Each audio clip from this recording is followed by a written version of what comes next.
चेहरा है जिसे आप जानते हैं,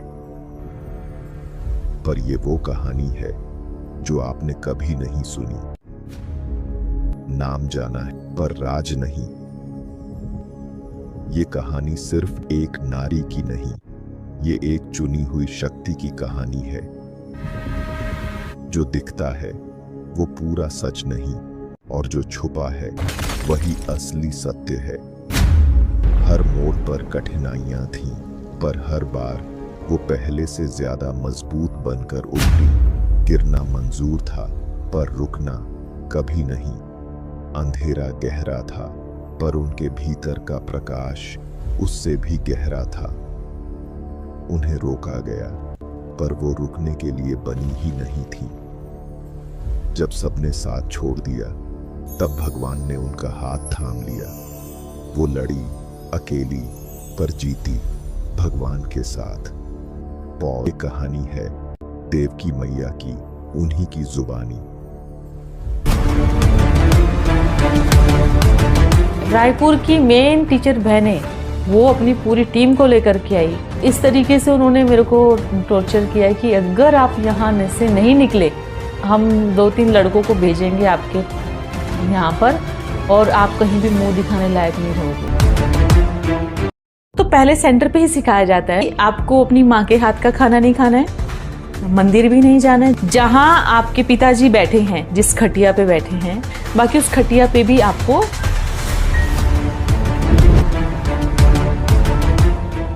मांगने का तरीका दूसरा हो गया है। देखो, उसने इतनी सेवा की, उसने 4 लाख दिए, 2 ट्रक सीमेंट के दिए। चाहे कितने भी कोई गरीब हो, अगर आप पैसे दोगे तो ही आप बाबा से मिल सकते हो, अगर नहीं दोगे तो आप नहीं मिल सकते। बोलते आप साड़ी भी पहनते हो सफेद कलर की, बोलते कि आपके नाम के सामने बीके लगा है, बोलता आप ब्रह्मा कुमारी की मुरली क्यों पढ़ते हो, कि ये हमारा एरिया है, ये हमारे एरिया में नहीं रह सकती। तो पुलिस वाली ने ऐसे शब्द यूज किए कि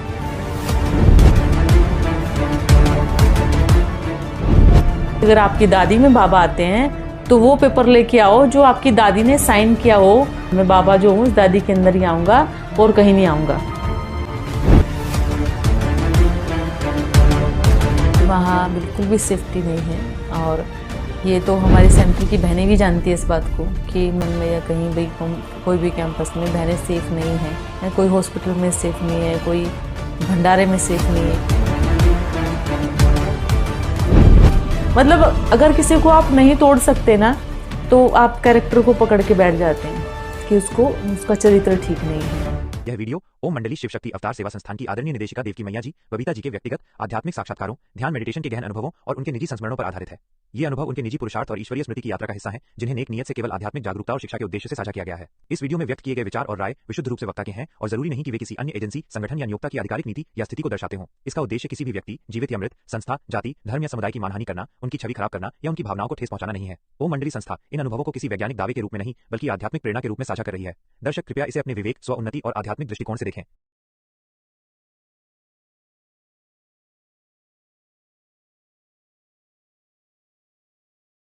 भाग 1 में आपने देखा आध्यात्मिक यात्रा की शुरुआत। देवकी मैया, लौकिक नाम बबीता की यात्रा बचपन में श्री कृष्ण की भक्ति से शुरू हुई।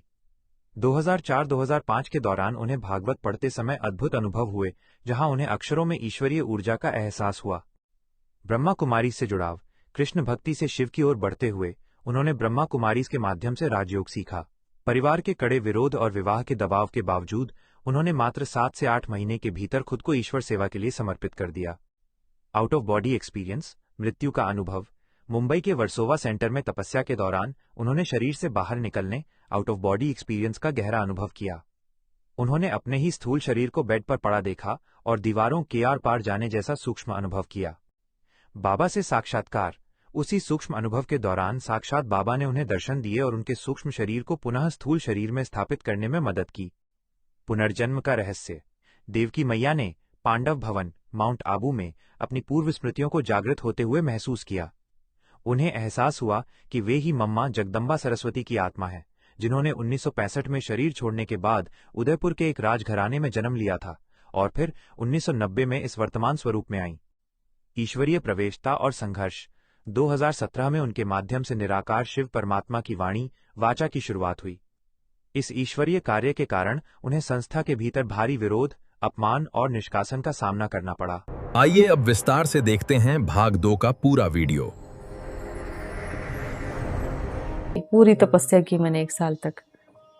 मैंने कुछ नहीं बाहर देखा ना कुछ, बस थोड़ा उसके बाद बहुत उन कुछ। लोगों ने परेशान किया वहां के उसके बहनों ने? बाद जब मैंने वहां से 1 साल के बाद शिफ्ट किया, जब कुछ लोग आने लगे, थोड़ा सा बढ़ने लगा वो, तब उनको, वो मेरे को रायपुर में भी ढूंढ रहे थे कि मैं हूँ कहाँ पर। तो फिर जैसे उनको पता चला, मैं फिर महादेव घाट में शिफ्ट हुई। फिर उनको पता चला कि मैं महादेव घाट पे हूँ।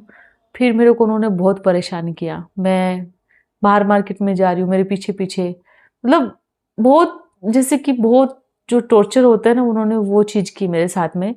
मैं जैसे घर वहाँ पे थी, अपने रूम पे अकेली थी और एक छोटी बच्ची थी मेरे साथ में। तो उसमें अचानक से वो दोपहर के शायद 2-3 बजे होंगे, गेट खोल के घुस गए अंदर में। लगभग 5 से 6-7 बहनें थी और 1-2 भाई बाहर खड़े होंगे। तो 2017 की बात है? 2018 की बात है। 18 की बात है? 18 की बात है, 2018। तो उस टाइम जो है वो एकदम घुस गए अंदर में, और जो उन्होंने परेशान किया मेरे को, मतलब उन्होंने क्या क्या नहीं बोला। कौन घुस गए? कौन थे? टीचर बहनें, रायपुर की मेन टीचर बहनें, जो कमला बहन के बाद में जो टीचर बहनें हैं, वो अपनी पूरी टीम को लेकर के आई। और मतलब इस तरीके से उन्होंने मेरे को टॉर्चर किया है कि अगर आप यहाँ से नहीं निकले, ऐसे तक बोला उन्होंने, अगर आप यहाँ से नहीं निकले तो हम 2-3 लड़कों को भेजेंगे आपके यहाँ पर, और आप कहीं भी मुंह दिखाने लायक नहीं रहोगे। वो बात मुझे बाद में समझ में आई कि लड़कों को क्यों भेजेंगे, मतलब वो इतना उस टाइम नहीं। वो चीज़ मेरे को, मैंने कहा ये लोग ऐसे क्यों बोल रहे हो कि भाई कहीं मुंह दिखाने लायक नहीं रहोगे। तो उसने मुझे उस टाइम, बहनों ने मेरे को ये तक बोला, सेंटर की इंचार्ज बहनों ने ऐसा बोला मेरे कि को, हम 2-3 लड़कों को भेजेंगे, आप कहीं मुंह दिखाने लायक नहीं रहोगे। अच्छा, ये चीजें बोली। और आपको डर लगा होगा? हाँ, फिर मेरे को डर लगा। तब तक वो बोल रही थी, मेरे को बहुत सुना इन लोगों ने, तब तक मैंने कुछ नहीं उनको बोला। उसके बाद फिर उन्होंने बोला 2 दिन के बाद अगर तुम यहाँ से दिखी यहाँ पर, तो तुम्हारे सारे बर्तन जो है बाहर गली में पड़े मिलेंगे आपको। तो वो तो आप अपने खुद के रेंट से लेके रह रही थी ना? हाँ, रेंट का आप ही खुद अपना दे रही थी? नहीं, वो बोल रहे थे ये हमारा एरिया है, एरिया आप तो, हमारे आप एरिया तो में क्यों हो? उनको संस्था को छोड़ चुकी थी ना, आपको तो निष्कासित कर दिया। फिर उसके बाद उनका आपके ऊपर कोई राइट्स ही नहीं बनता कुछ बोलने का। हाँ, लेकिन मतलब जिस तरीके से उन्होंने टॉर्चर किया ना, जब निष्कासित कर दिया उसके बाद उनका राइट्स नहीं, कोई राइट नहीं बनता। लेकिन फिर भी उन्होंने मुझे बहुत परेशान किया, मेरे घर में ही आकर के उन्होंने मुझे बहुत परेशान किया। फिर क्या बोले? उसके बाद फिर जैसे 3-4 घंटा ऐसे चलता रहा, उसके बाद वो लोग चले गए। तो फिर मैं जाने की तैयारी करने लगी कि भाई सच में बेच दिया तो फिर मैं कहाँ जाऊंगी, मतलब ऐसे इस तरीके से उन्होंने जो चैलेंज करके गई है कि 2-3 लड़कों को आपके पास भेजेंगे, तुम कहीं भी मुंह दिखाने लायक नहीं रहोगे। फिर तो मुझे लगा अगर सच में भेज देंगे तो फिर मैं क्या करूंगी करके। उसके बाद ना फिर मैंने इसको, हमारे पास में जो 1-2 भाई आते थे ना, उनको कॉल किया कि भाई जी मैं जा रही हूँ करके। तो बोलता है क्यों जा रहे हो? मैंने कहा ये ब्रह्मा कुमारी बहनें आकर के ऐसे धमकी दे के गई है। तो उन्होंने मुझे बोला आप ऐसे कैसे जा सकते हो, आपके राइट्स क्या आपको पता है? मैंने कहा नहीं। बोलते हैं कि आप कहीं पर भी रह सकते हो पूरे भारत के अंदर, और उनकी कोई हिम्मत नहीं कि आपको निकाल देंगे। उन्होंने बोला अभी एक कंप्लेन बनाओ और जा कर के पुलिस थाने में दे के आओ। तो मैंने पुलिस थाने में गई, उन्होंने कंप्लेन ही नहीं ली मेरी। मतलब बोलते हैं कि नहीं, ब्रह्मा कुमारी के खिलाफ पुलिस वालों ने कुछ भी मतलब वो नहीं किया। वहां पे फिर मैं महिला पुलिस स्टेशन में गई, वहां पर मुझे 2 घंटे बिठा के रखा। वहां पर भी उन लोगों ने कोई खास नहीं, बस कंप्लेन लेकर के रख ली उन्होंने, ठीक है। उसके बाद रिटर्न में मुझे कुछ नहीं दिया। उसके बाद हम 3 जगह गए हम उस दिन, तीनों जगह से हमें कोई ठीक से रिस्पॉन्स नहीं मिला, क्योंकि ब्रह्मा कुमारी का तो नाम डाला है, तो उसका मतलब तीनों जगह से हमें खाली हाथ मिला। तो फिर मुझे लगा कि अब क्या करेंगे। फिर ना मुझे किसी, मेरी मतलब जिसको मैं जानती थी, उन्होंने, एक मैडम थी, एडवोकेट थी, उन्होंने मुझे सलाह दी कि आप जो है कल सखी सेंटर में जाओ। सखी सेंटर था एक, तो वहाँ पर उन्होंने मुझे कुछ बना करके दिया। मैं सखी सेंटर में गई, उन्होंने तुरंत कॉल किया उनको, जैसे तुरंत कॉल किया कि आप इधर आओ, आप के खिलाफ कंप्लेन आई है। तो जैसे वो लोग गए, मतलब वहाँ पे अगले दिन कौन? ब्रह्मा कुमारी की ब्रह्मा बहन है? कुमारी बहनें जो थी ना वहाँ पर, तो लेकिन क्या हुआ, मैं कंप्लेन दे करके आ गई, लेकिन उनका जो फ़ोन था शाम को गया उनके पास में कि आपके खिलाफ कंप्लेन आई है, कल 11 बजे आप जो है यहाँ पे हाजिर हो जाना। तो मेरे को रात को ही धमकी आने लगी फिर, मतलब फ़ोन पे ऐसे कि आप कैसे मेरे घर के सामने गाड़ियाँ घूमने लगी, आप कैसे पुलिस जा सकते हो, तेरे को बोला था यहाँ से निकल जाओ, पुलिस स्टेशन कैसे पहुँच गए आप। फिर अगले दिन मैं भी गई और वो भी गई, हमारी काउंसलिंग की उन्होंने, सखी सेंटर वालियों ने। लेकिन वहाँ मैं बोलूँगी मुझे वहाँ से सपोर्ट मिला, सखी सेंटर से मुझे सपोर्ट मिला, पर वो भी भले थोड़े टाइम के लिए, लेकिन मिला मेरे को वहाँ से। तो वहाँ पे बुला करके उनसे पूछा कि आप वहाँ पे क्यों आप इसको परेशान कर रहे हो। तो उन्होंने बोला कि ये हमारा नाम बदनाम कर रही है, ब्रह्मा कुमारी का ज्ञान दे रही है। तो बोलते आप दे रहे हो? मैंने कहा नहीं मैडम, मैं कोई ब्रह्मा कुमारी का ज्ञान नहीं दे रही, ना तो मैं साड़ी पहनती हूँ, ना मैं बैज लगाती हूँ, ना मैं कहीं ज्ञान देती हूँ ब्रह्मा कुमारी इसका। तो बोलते कि आपके पास क्या प्रूफ है कि ब्रह्मा कुमारी इसका ज्ञान दे रही है। तो उन्होंने बोला कि नहीं, ये इसको ये हमारा एरिया है। पुलिस वाली के सामने बोली वो एकदम कि ये हमारा एरिया है, ये हमारे एरिया में नहीं रह सकती, इसको निष्कासित कर दिया गया है। तो पुलिस वाली ने ऐसे शब्द यूज़ किए कि एरिया होता है आपको, मतलब पुलिस वाली ने ऐसे बोला, मेरे को एकदम ऐसे लगा कि वो बोलती, फिर पुलिस वाली को ही डांटने लगी वो दीदी, आप ऐसे कैसे बोल सकते हो, आप जानते नहीं हो हमारी संस्था को, हमारी पुलिस वाली बहन ने संस्था बोला कि एरिया तो कुत्तों का होता है, आप लोग कौन हो? ऐसे उन्होंने डायरेक्टली बोला पुलिस वाली ने। तो एकदम गुस्से में आ गई वो बीके बहनें, आपको पता नहीं है कि हम कौन है, हमारी इतनी बड़ी संस्था है, हम खुद संस्था है, आप कैसे आप हमसे ऐसे बात कर सकते हो, हमारी संस्था में लाखों लोग हैं, आपको ये बात पता है। तो पुलिस वाली का दिमाग खराब हो गया अभी, वो एकदम थोड़ी दबंग थी, वो एकदम ऐसे बोलने लगी कि बोलते कि अच्छा तो तेरे को पता है कि उन्होंने एग्जाम्पल दिया कि तेरे को पता है कि राम रहीम की संख्या कितनी थी, ऐसे उन्होंने एकदम बोला कि वो अभी बताओ कहाँ पे है वो। बोलते कि आप इस बच्ची को परेशान कर रही हो, ये कौन सी संस्था है। बोलता ये बोलती है मेरे में बाबा आते हैं। तो मेरे से पूछता है आप बोलते हो बाबा आते हैं? मैंने कहा मैंने बोला ही नहीं कभी बाबा आते हैं। तो जो मेरे साथ में बहन थी तो उसने वीडियो दिखाई कि ये बाबा आते हैं करके, क्योंकि इनको पता नहीं होता कि बाबा जब आते हैं, इनको मालूम नहीं पड़ता। पर ये वीडियो जब उन्होंने दिखाई तो फिर इसमें बोलते इसमें क्या गलत है। बोलता नहीं हमारी दादी में बाबा आते हैं। तो पुलिस वाली बोलती है कि अगर आपकी दादी में बाबा आते हैं तो वो पेपर लेके आओ जो आपकी दादी ने साइन किया हो, बाबा जो हूँ इस दादी के अंदर ही आऊंगा और कहीं नहीं आऊंगा। तो मतलब पुलिस वाली ऐसे बात कर रही थी जैसे कि बाबा ने उसको हाँ वो एकदम अज्ञानी है। बोलते फिर उन्होंने खुद एग्जाम्पल दिया, अगर एक माता की कोई माता आ रही है किसी के तन में, फिर वो दूसरे के तन में आ जाएगी, तो क्या वो आपस में ऐसे करेंगे क्या कि इसके तन में क्यों आई, इसके में क्यों नहीं आई। ऐसे सनातन धर्म में तो होता ही है, हर घर में किसी के अंदर कोई देवता आता है, कोई देवी आती है। तो सनातन धर्म में तो ये है ही, ये चीज तो हमारे बरसों से चली आ रही है। तो हाँ वो तो उसमें जैसे जिसके अंदर आती है देवी, फिर वो शरीर छोड़ देता तो उसके बेटे के अंदर या किसी के अंदर आने लगते हैं किसी, तो वो उसके लिए आप किसी को रोक नहीं सकते सूक्ष्म ऊर्जा को कि आप इसके अंदर ही आओगे, इसके अंदर नहीं आओगे। तो ये तो सनातन धर्म में भी इसकी तो मान्यता है कि देवी देवताएं आते हैं किसी किसी के शरीर में। तो आपके अंदर बाबा की प्रवेशता हुई, तो उन्होंने फिर जो वहाँ पे पुलिस वाले के सामने उन्होंने एक्सेप्ट नहीं किया कि ये हमारी दादी नहीं आ सकते, इनके अंदर नहीं आ सकते। हाँ वो उन्होंने बोला, तो पुलिस वाले ने बहुत अच्छा जवाब दिया। वो उन्होंने बोला कि आप मुझे वो पेपर लेके आओ कि जिसमें आप साइन किया हो कि भाई आपके बाबा ने साइन किया हो कि मैं यहीं आऊंगा और कहीं नहीं आऊंगा। तो बोलता है ऐसा कोई पेपर नहीं है हमारे पास में, ऐसे करके वो बहन बोली।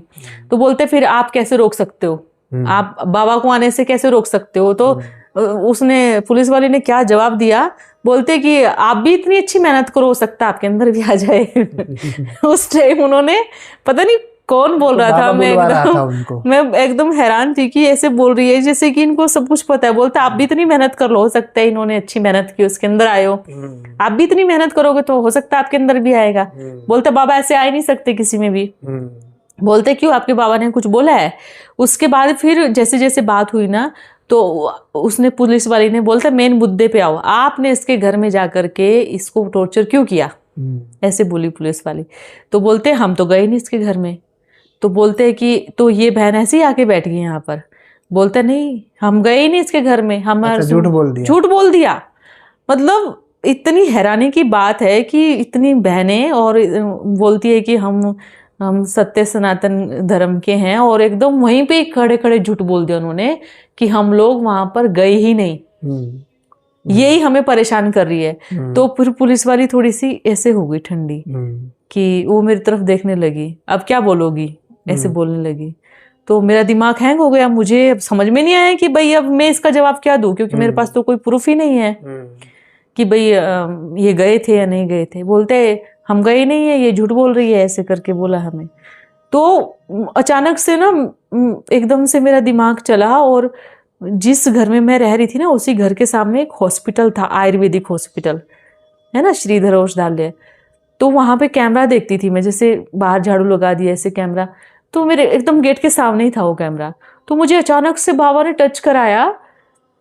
मैंने बोला मैडम, मेरे घर के सामने हॉस्पिटल है और वहां पे कैमरा लगा है, आप ना एक बार वहां चलो और चेक करा लो कि ये लोग मेरे घर में कितने बजे आए थे और कितने बजे बाहर गए। तो जैसे ही वो बात सुनी ना उन लोगों ने, एकदम से वो डर गई, दोनों की दोनों टीचर बहनें डर गई, और बोलती है नहीं हम गए तो थे, पर हमने इसको कुछ नहीं बोला, ऐसे बोल दिया उनको। फिर पुलिस वाले का तो पारा हाई हो गया उस टाइम। बोलते सबसे पहले तो आप झूठे कि भाई आप बोलते कि हम गए नहीं, उसके बाद अभी मैं क्या करूंगी, क्या पता तुम लोगों ने इसको जाके मारा भी हो अंदर में। मतलब पुलिस वाली ने ऐसे कि तुम 4 घंटे क्या जग मार रहे थे अंदर में कि इसको आपने इतना टॉर्चर किया, आप कितना झूठ बोलते हो। फिर पुलिस वाली एकदम स्ट्रॉन्ग हो गई थी उस टाइम। पुलिस वाले को समझ में आ गया कि ये लोग झूठ बोल रहे हैं। पहले बोलते हम गए ही नहीं। सीसीटीवी की बात आई तो फिर बोले हम गए थे, पर कुछ बोला नहीं। ये चीजें उन्होंने इस तरीके से किया। मतलब उस टाइम जो था ना, और हाँ जैसे उस दिन फिर हम आ गए, पुलिस से हमारे काउंसलिंग हुई और उन्होंने बोला आज के बाद आप इसको परेशान नहीं करेंगे। तो उन्होंने कुछ बोला नहीं। हम जैसे आए ना, आप जैसे आए तो मैं जो है मैडम के पास गई, मतलब जो वकील मैडम थी ना, तो ये एक जो बहन थी ना, उसमें से ब्रह्मा कुमारी बहन, दो लड़कों को लेकर के आ गई वहीं पर ही। रात के लगभग 8 बजे होंगे उस टाइम, क्योंकि मैं कुछ डिस्कस करने गई थी उनके साथ में। और जैसे मैं गेट से बाहर निकली तो उस टाइम वो एकदम रास्ता रोक के खड़ी है सामने, मेरे को बोलती है तू ऐसे ऐसे उंगली करके कैसे पुलिस स्टेशन में गई, कैसे तूने कंप्लेन कराई, एकदम तू करके वो मेरे से बात कर रही थी। तो मैंने कहा दीदी आप यहाँ पे रोड के बीच में तमाशा नहीं करे, आप घर जाओ करके। तो बोलती है कि मेरे को सिखाएगी, बोलते तेरे को ऐसे गायब कराऊंगी ना रायपुर से कि तेरे को कुछ भी नहीं मिलेगा तेरा, मतलब तेरे को समझ में आ जाएगा कि मैं क्या कर सकती हूँ। तो मतलब इतना झगड़ा, जबकि मैं चुपचाप खड़ी हूँ ऐसे, और वो एकदम बहुत जोर जोर से एकदम चिल्ला रही है। और उसके साथ में जो लड़के हैं वो लड़के भी मेरे पीछे पड़ गए दोनों, कि आप चले क्यों नहीं जाते हो यहाँ से, क्यों हो आप यहाँ पर। उन लोगों ने वहाँ रोड के बीच में भी मुझे बहुत टॉर्चर किया। फिर अगले दिन हुआ, उसके बाद अगले दिन में फिर कंप्लेन, मतलब फिर मैंने बोला कि भाई ऐसे ऐसे किया। तो फिर बोलती है कि मैं नहीं गई वहाँ पे। फिर मना कर दिया उसने कि भाई मैंने इसको कुछ बोला ही नहीं है, झूठ बोल रही है। अब वहाँ पर भी कैमरा लगा था क्योंकि वो जो मैडम थी उसके शोरूम के सामने कैमरा लगा था, उसने पूरी वीडियो बना दी उनकी, और वीडियो बना करके मेरे को दे दी। फिर मैंने दिखाया मैडम देखो ये क्या तमाशे कर रही है यहाँ पर। फिर उन पे डांट पड़ी। फिर उनकी बड़ी बहन को कॉल किया उन्होंने कि भाई ये क्या कर रहे हैं, मतलब इनको बार बार समझा रहे हैं, उसके बाद भी ये लोग ऐसे कर रहे हैं। पुलिस वालों ने कॉल किया? हाँ, फिर माफी मांगने के लिए आई सेंटर पे। फिर माफी मांगने के लिए आई, बोलते हैं कि मतलब सॉरी माफ कर दो, ऐसा ऐसा करके ये चीजें। मतलब फिर कुछ उसने नहीं, दूसरी थी ना, उसने तो माफी के लिए नहीं बोला था ना आपको नहीं जाना। मतलब इस तरीके की धमकी देते हैं, जैसे कि सच में कहूँ कोई पुलिस वाला भी ऐसे धमकी नहीं देता जिस तरीके की धमकी देते हैं। तो ये चीजें उन्होंने बहुत परेशान की। उसके बाद तो फिर मेरी कंप्लेन कभी उस पुलिस स्टेशन में डाल दी हमारी कमला दीदी ने। मेरे पास नोटिस आ रहे हैं, पुलिस वाले आ रहे हैं घर में, आप ब्रह्मा कुमारी का नाम बदनाम कर रही हो, ऐसे कर रही हो। फिर मैं पुलिस स्टेशन में मतलब गई। वो कंप्लेन आपकी खत्म हो गई, फिर हाँ। इन्होंने कंप्लेन डाली। फिर इन्होंने कंप्लेंट डाली मेरे को। अब बोलते हैं अब अपने अपने नाम के सामने बीके लगाती है, आधार कार्ड में बीके लगाती है अपने नाम के सामने। तो उसी टाइम में मैंने आधार कार्ड भी चेंज करवाया था, तो मुझे बुलाया वहां पर कि आप अपने नाम के सामने बीके लगाते हो। तो मैंने आधार कार्ड दिखाया, सर मेरे नाम के मतलब बीके आपने नहीं हटवा है। दिया था? हटवा दिया था मैंने। तो मैंने कहा ना तो मैं सफेद साड़ी पहनती हूँ ना। अच्छा, फिर वहां पुलिस में क्या कंप्लेन की कि हमारी ब्रह्मा कुमारी इसकी मुरली सुनती है, ये वाली कंप्लेन की। और साड़ी भी पहनती है, मुरली भी सुनती है। तो मैं फिर पुलिस स्टेशन में, उस टाइम मेरे पैर में फ्रैक्चर हुआ था और मेरे को कॉल किया गया कि आपको तुरंत अर्जेंट आना है। तो मैं लंगड़ाते लंगड़ाते गई थी वहां पुलिस स्टेशन में। तो वहां पे मेरे को बहुत देर तक उन्होंने बिठा के रखा। फिर मेरे को बताया कि आपके खिलाफ एक कंप्लेन आई है कि आप क्यों ब्रह्मा कुमारी इसका वो करते हो, प्रचार कर रहे हो। मैंने कहा सर मैं कर ही नहीं रही हूँ, मैंने कहीं जा ही नहीं रही हूँ। बोलता आप साड़ी भी पहनते हो सफेद कलर की। उसके बाद बोलते कि आपके नाम के सामने बीके लगाए। मैंने कहा मैंने हटवा दिया है। बोलता आप ब्रह्मा कुमारी की मुरली क्यों पढ़ते हो। मैंने कहा सर यूट्यूब पे आती है, वो जब हटा देंगे तो हम नहीं सुनेंगे। तो वही पूरा सारा दुनिया देखते हैं यूट्यूब पे, ब्रह्मा कुमारी इसकी मुरली आती है। तो ये सब चीजें, तो फिर उसने कुछ नहीं बोला। फिर बोलते हैं आप जाओ। मतलब ऐसी कंप्लेन लिख करके दी, और इतने बड़े उसमें कंप्लेन लिख करके दी।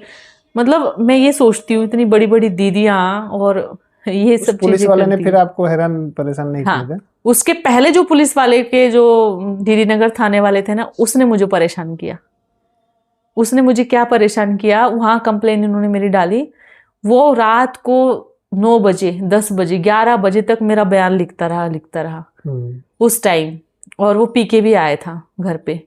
तो वहाँ डीडी नगर में उन्होंने मुझे थोड़ा सा, उस पुलिस वाले ने मुझे परेशान किया था उस टाइम। तो फिर मैं, और वो लगातार 2 दिन तक आया। 2 दिन तक ऐसे कैसे हुआ, ये कैसे हुआ, वो कैसे हुआ, ये कैसे हुआ। मतलब बहुत टॉर्चर किया मुझे, मतलब उस टाइम बहुत ज़्यादा परेशान किया। क्योंकि उस टाइम क्योंकि इन सब चीज़ों में गए नहीं, कभी पुलिस स्टेशन में, थाने में, कभी किसी चीज़ में गए ही नहीं हम। अचानक से ये सब चीज़ें सामने हुई थी। ये मेरा अनुभव रहा। अच्छा, फिर उसके बाद ये 2017 में शिव बाबा आए। उसके बाद ब्रह्मा बाबा भी आए। तो वो ब्रह्मा बाबा 17 में आए, 2018 में आए? 18 में आए। 18 में आए। 18 में आए। 2018 में। हाँ। तो वो आपको उस समय पता था कि ब्रह्मा बाबा आए? नहीं, मुझे इस समय नहीं पता था बिल्कुल भी। ब्रह्मा बाबा आएंगे ये भी नहीं पता था। शिव बाबा का तो मालूम चल गया था पहले, पर ब्रह्मा बाबा का नहीं पता था। एकदम अलग से रोल, अलग से चीज, अलग से ये चीजें मालूम ही नहीं थी मेरे को ब्रह्मा बाबा के बारे में। तो पहली बार ब्रह्मा बाबा आए थे तो उनका थोड़ा सा आवाज भी एकदम, जो कि इतने साल वतन में रहे, फिर वो एकदम से आवाज में आए तो थोड़ा आवाज भी उनका थोड़ा सा अलग टाइप का था। फिर धीरे धीरे धीरे थोड़ा सा चेंज हुआ। तो फिर जैसे ब्रह्मा बाबा की आवाज, जैसे ब्रह्मा बाबा आते थे तो आपका फीमेल का बॉडी है तो फीमेल की आवाज और ब्रह्मा बाबा का टोन, ब्रह्मा बाबा का भी सिंधी टोन, दादी जान के भी सिंधी टोन, तो और आपका फीमेल आवाज, तो फीमेल आवाज और टोन सिंधी, तो लोगों को लगता था कि दादी जान की आ रही है इनके अंदर। ऐसे लोगों ने बोलना उस समय शुरू किया था। 17 में शिव बाबा आए, 18 में ब्रह्मा बाबा आए, तो उस समय बोलना शुरू किया कि दादी जान की आती है इनके अंदर। जबकि 2018 में आए ब्रह्मा बाबा, 19 में 20 में भी वो वाणियां चली है। तो 2020 की वाणियां भी अगर वो लोग देखेंगे तो उनको पता चलेगा कि ये दादी जान की तो जिंदा थी तो वो कैसे आ सकती है। पर क्योंकि फीमेल का आवाज और टोन सिंधी, तो उनको ऐसे लगता था कि ये दादी जान की आ रही है। तो फिर ब्रह्मा बाबा जब पहली बार आए, जब उस समय आपको अनुभव क्या हुआ था उस समय, जैसे कि ब्रह्मा बाबा, आपको पता चला कि बाबा आए करके? नहीं, उस समय मुझे मालूम नहीं चला बाबा आए। पर उस समय बाबा के जाने के बाद जो अनुभव हुआ कि मेरा जो बॉडी सिस्टम है ना, वो थोड़ा ऐसा हो गया। मतलब ऐसा लग रहा था कि मैं, मतलब मैं नहीं हूँ, मतलब कुछ अलग हूँ मैं, ऐसे मेरे को फील हो रहा था अपने। लेकिन जाने के बाद बाबा के जाने के बाद ऐसे लगा कि आपको, जैसे आपको एजेड शरीर जैसा लगा? हाँ, जैसे कुछ बूढ़ा, मतलब ऐसा होता है ना कि उम्र, जैसे कि मैं ज्यादा उम्र की हो गई हूँ। ऐसे फील होता है। ऐसे मेरे को अनुभव होने लगा था। अच्छा, फिर उसके बाद तो ब्रह्मा बाबा आने लगे, उसके बाद तो कारवा चलता गया, उसके बाद तो बहुत सारे बाबा मिलन हुए, जो बहुत सारे लोगों का ये था कि जैसे कहते हैं कि सबरी को राम मिलने आए थे, सबरी राम को मिलने नहीं गई थी, जबकि राम सबरी को मिलने आए थे। तो वो भी जो गायन है वो यहाँ का ही है कि ऐसी जो कन्याएं, ऐसी माताएं कन्याएं थी जो बहुत सालों से बाबा से मिलने के लिए तरस रही थी और बाबा से मिल नहीं पा रही थी।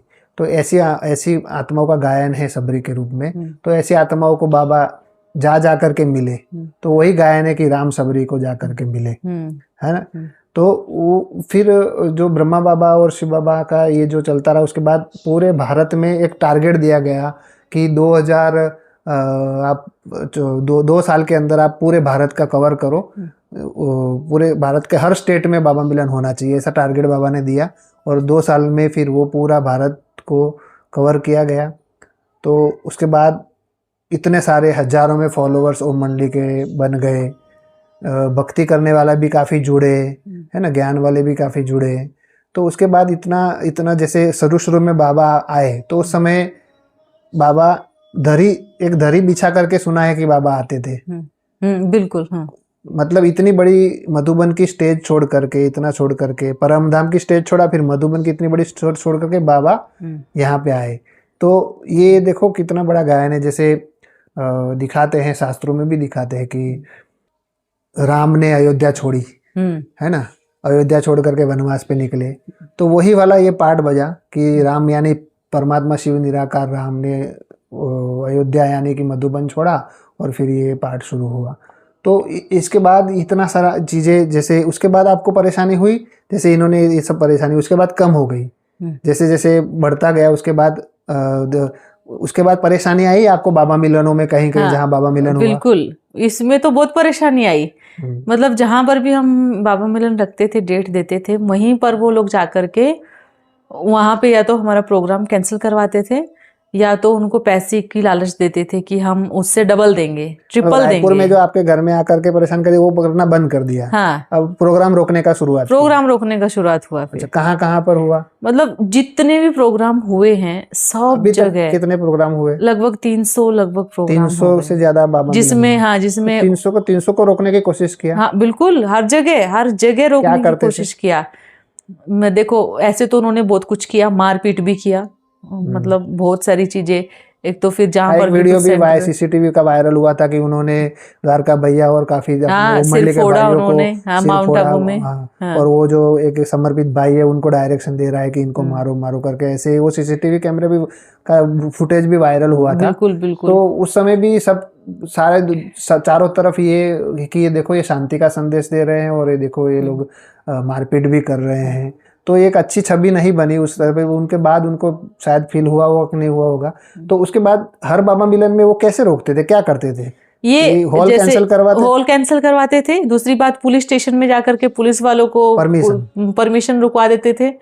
मतलब हर जगह इन्होंने हर तरह से हथकंडे अपनाए हैं। हॉल वाले को बोलते थे कि अगर उनका इतने लाख का बुक किया है तो हम आपको 3 गुना देंगे। तो आप उसको पता नहीं बाबा ने कैसे करवाया है ये तो कोई भी प्रोग्राम रुका क्या? नहीं, एक भी नहीं। अभी तक एक भी प्रोग्राम नहीं रुका है। मतलब ऑलमोस्ट सारे प्रोग्राम हुए, एक भी नहीं रुका है, एक भी। जितनी उन्होंने प्रयास किया ना उतना ही, मतलब उन्होंने बहुत अच्छा हुआ। उन्होंने बड़े बड़े लोगों तक से फोन पे बात कराई, मतलब कि हॉल वाले की बड़े बड़े लोगों से, मतलब हम कहे वहाँ के जो भी हैं मंत्री हैं, मिनिस्टरों से भी, सब जगह से बातें करवाई, रुका नहीं। लेकिन कोई भी प्रोग्राम बाबा का नहीं रुका।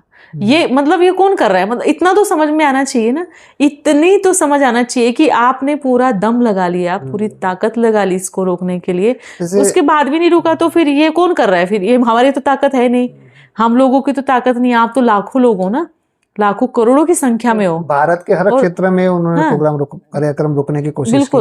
जबकि ये कार्यक्रम में होता था, क्या क्या होता था इस कार्यक्रम में? हाँ, उसमें देखो ओम का उच्चारण, जैसे अभी हमारे शिव परमात्मा ने जो मैसेज दिया है कि सबको आध्यात्मिक लाइन में, अर्थात क्योंकि बहुत ज़्यादा टाइम तक कोई नहीं कर पाते, तो ओम का उच्चारण, और जो सनातन धर्म से कब से जुड़ा हुआ, जो सबसे पहली ध्वनि बोलते हैं कि ओम की ध्वनि कराते थे सबको। और भारत में वंदे मातरम का संपूर्ण गायन है ना, सब जगह देशभक्ति का मतलब कार्य संपूर्ण वंदे करें, मातरम गायन और ओम का ओम उच्चारण का और उच्चारण सत्संग। और सत्संग, ये हमारा चीजें रहती तो थी। इसमें और उनको रैली होती थी जो कि अपनी भारत माता की रैली, है ना, अपने भोलेनाथ की रैली, अपने राधे कृष्ण की, ये रैलियां होती थी जिसमें हमारा तिरंगा और हमारी तिरंगा रैली, 1 किलोमीटर की तिरंगा रैली। और ऐसे जम्मू कश्मीर में भी तिरंगा, देखो उस टाइम कैसा डर का माहौल था, है ना, उस टाइम भी वहां पे 500-600 लोग आकर के वहां पर सत्संग सुना है और ओम का उच्चारण किया, और उन लोगों ने वंदे मातरम किया है और रैली निकाली है तिरंगा लेकर के। जम्मू कश्मीर जैसे एक ऐसे शहर भय में वाले हमने वातावरण, उसमें भी निकाल जहाँ गए कहीं थे। से भी गोली चल जाती है, बस हाँ, तिरंगा लेके निकले थे। तिरंगा लेके निकले वहां हाँ, पर। उस समय 370 भी हटी नहीं थी, हाँ, उस टाइम बाद में तक तो हटी। नहीं हटी थी। हाँ, तो उस समय वो मंडली संस्था ने इतनी बड़ी रैली वहां पे तिरंगा लेकर के निकाली, बिल्कुल। तो ये बहुत बड़ा अचीवमेंट है। और जितने भी बाबा मिलन हुए प्रोग्राम, आपके कार्यक्रम हर जगह पे भारत में हुए, हर जगह पे इन्होंने हॉल कैंसिल करवाने की कोशिश किया और पुलिस परमिशन कैंसिल करवाने की कोशिश किया, पर कहीं पर भी कार्यक्रम नहीं रुका और सारे कार्यक्रम जैसे होते थे वैसे ही हुए। और उसके बाद 2023 में 1 लाख लोगों का वंदे मातरम गायन हुआ, जहाँ पे वर्ल्ड रिकॉर्ड बना कि 1 लाख लोगों ने मिल करके एक साथ संपूर्ण वंदे मातरम का गायन किया। वंदे मातरम। अभी तक अधूरा वंदे मातरम गाया जाता था, संपूर्ण वंदे मातरम ओम मंडली संस्था 2018 से 17 से 18 से शुरू 18-20 से शुरू किया है। तो उस समय तो संपूर्ण वंदे मातरम कोई नहीं गाता था, सब अधूरा ही गाते थे। अभी तो सरकार ने भी एक बोल दिया कि संपूर्ण वंदे मातरम स्कूलों में गाना चाहिए। वो अभी 2026 में बोला है, जबकि ओम मंडली संस्था 2020 से संपूर्ण वंदे मातरम गायन का कर रही है और सरकार को भी बोल रही है कि संपूर्ण वंदे मातरम गाया जाना चाहिए। चलो बधाई हो कि संपूर्ण वंदे मातरम आज हर स्कूलों में गाने के लिए ऑर्डिनेंस निकल गया है। और आगे कहूँगा कि 1 लाख लोगों का जो 2023 में वर्ल्ड रिकॉर्ड बना, उसमें भी कुछ बाधाएं आई थी। हाँ, बिल्कुल आई थी, उसमें भी बहुत बाधाएं आई थी उसमें, वो भी कार्यक्रम सक्सेसफुल बहुत अच्छे से रहा, सक्सेसफुल रहा वो कार्यक्रम। तो चलो उसकी बात की भी बहुत बहुत बधाई हो मंडली संस्था को। 1 लाख लोगों ने एक साथ संपूर्ण वंदे मातरम गाया, ये वर्ल्ड रिकॉर्ड बना। तो इसको देख करके भी उनको फिर अच्छा नहीं लगा, तो उनको ये क्यों रोकते थे, क्या कारण था कि ये सब जगह पे रोक रहे हैं? उसके पीछे का क्या कारण था कि उनको क्या हो रहा था? क्या उनके फॉलोअर्स वहाँ चले जाने का उनको डर था कि उनको क्या डर रहता था? शायद यही डर हो सकता है कि भाई हाँ हमारे फॉलोअर्स उधर चले जाएंगे, यही डर हो सकता है। तो उन्होंने अपने फॉलोअर्स को कच्चा रखा हुआ है, मतलब अगर पक्के हैं जो तो कितना भी कुछ भी हो जाए तो नहीं जाएंगे। वैसे सनातन धर्म में तो एक मंदिर में जाते हैं तो दूसरे मंदिर में जाने से नहीं रोकते हैं। एक सत्संग में जाते हैं तो दूसरे के यहाँ पे, जैसे भी हमारे गुरुजी आए हैं, आप हमारे गुरुजी के पास आइए, तो वो लोग भी आते हैं। इतना प्रेम भाव रहता है, एक दूसरे के गुरुजी की रिस्पेक्ट भी करते हैं और एक दूसरे के सत्संग में भी जाते हैं। जबकि अलग अलग गुरुजी के फॉलोअर से फिर भी जाते हैं। तो यहाँ पे ये ज्ञान कैसा ज्ञान है कि जिसमें ये रोका जाता है कि आप यहाँ पे नहीं जाना, इसके यहाँ पे नहीं जाना? ये तो अज्ञान हो गया ना। बिल्कुल, ये क्योंकि जब भी कहीं से जैसे भी आते हैं ओम मंडली में, तो हम यहाँ पे किसी को भी नहीं रोकते हैं। हम सिर्फ उनको बोलते हैं कि आपका जहाँ दिल करे आप वहाँ जाओ, जिसको जहाँ मन करे आप वहाँ रहो। हमारे इधर ओम मंडली संस्था में किसी को कोई पाबंदी नहीं है, किसी को कुछ भी नहीं है। आप पूरी तरह से स्वतंत्र हैं, आपकी इच्छा है, स्वतंत्र छोड़ रखा है, पूरी स्वतंत्र। हाँ, जा सकते हो, क्योंकि देखो हम उनके दरवाजे हमेशा बिल्कुल, हम उनके मालिक नहीं है, मालिक तो वो है ना, तो हम उन पे क्यों मालिकपना दिखाएं? उनकी इच्छा है, उनकी अपनी आंतरिक इच्छा है कि उनको जहाँ भी जाना है, जिस तरीके से भी जाना है, जहाँ भी जाना है वो जा सकते हैं।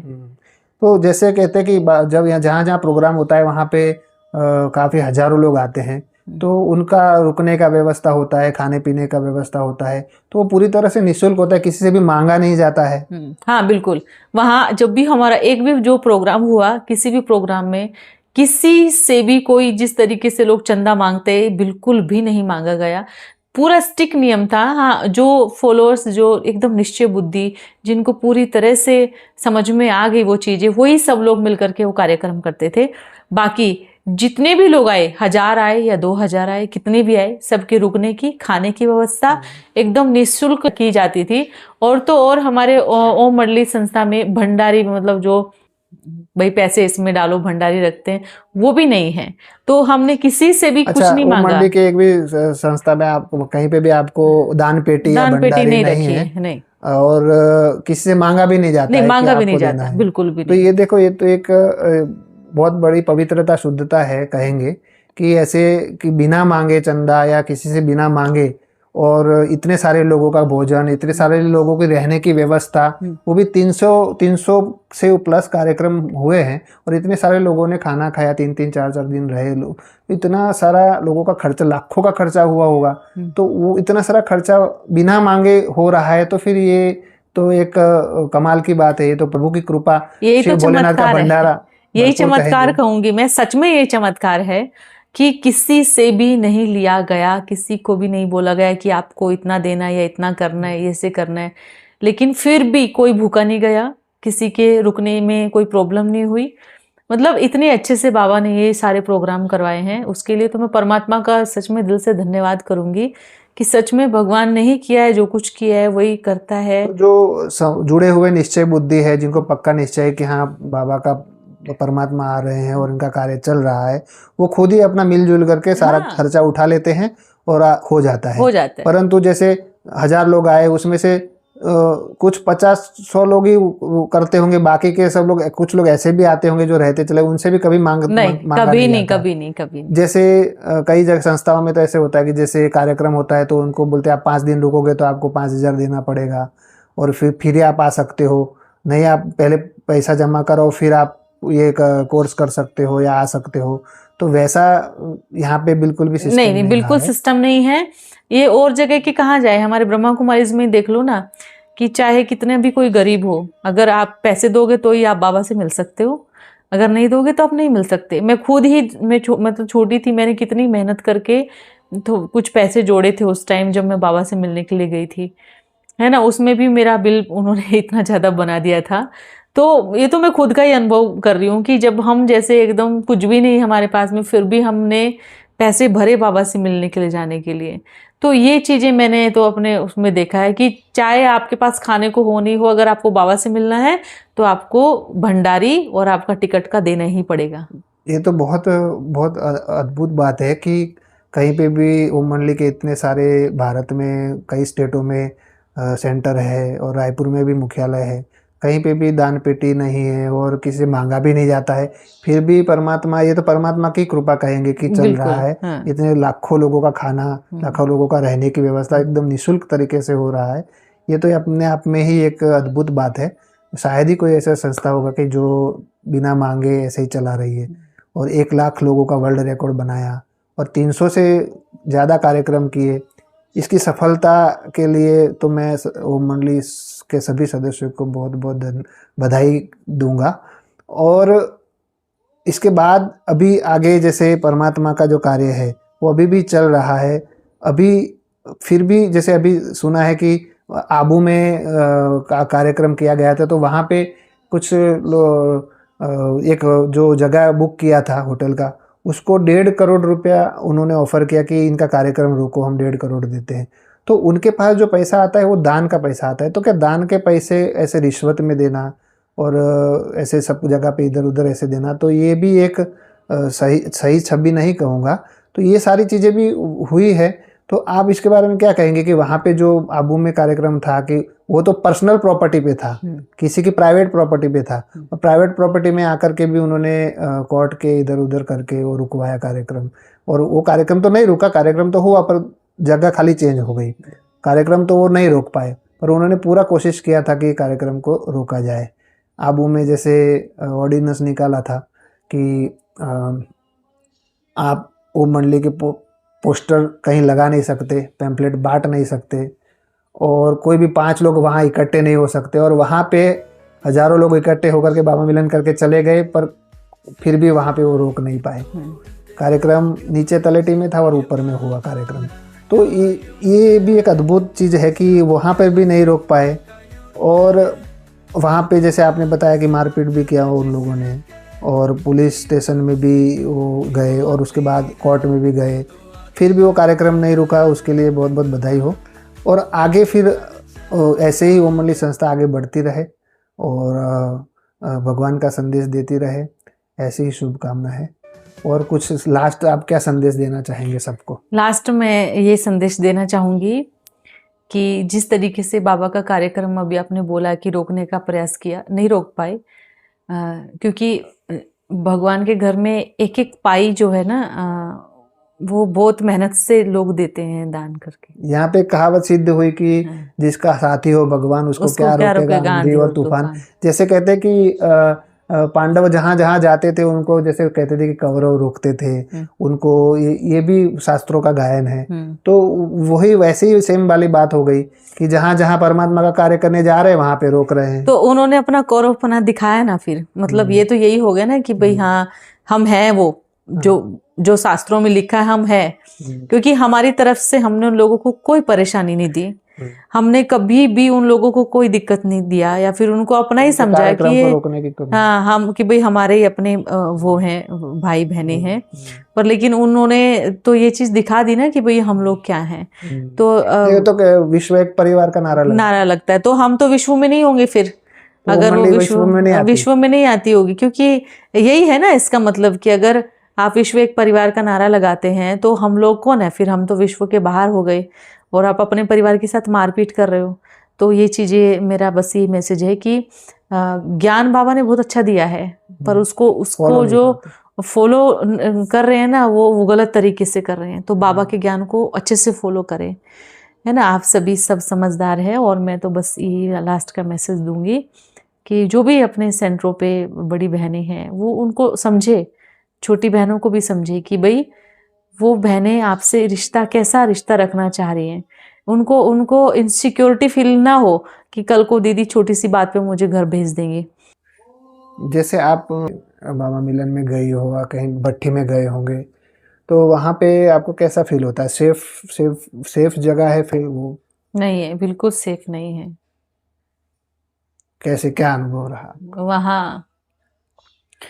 मैं तो बस यही कहूँगी कि भाई वहाँ बिल्कुल भी सेफ्टी नहीं है। और ये तो हमारी सेंटर की बहनें भी जानती है इस बात को कि कोई भी कैंपस में बहनें सेफ नहीं है। ये चीज़ें सब बहनें जानती है, सब सारी सेंटर की बहनें जानती है। क्योंकि मतलब जैसे कि हम वहाँ पे जाते हैं और ऐसे नज़र गड़ जाती है कि नई बहन कहाँ से आई है, बस उसी के पीछे लग लेते हैं। कोई हॉस्पिटल में सेफ नहीं है, कोई भंडारे में सेफ नहीं है, कोई पेन ड्राइव में गाने भरवाने जाए वहाँ सेफ नहीं है।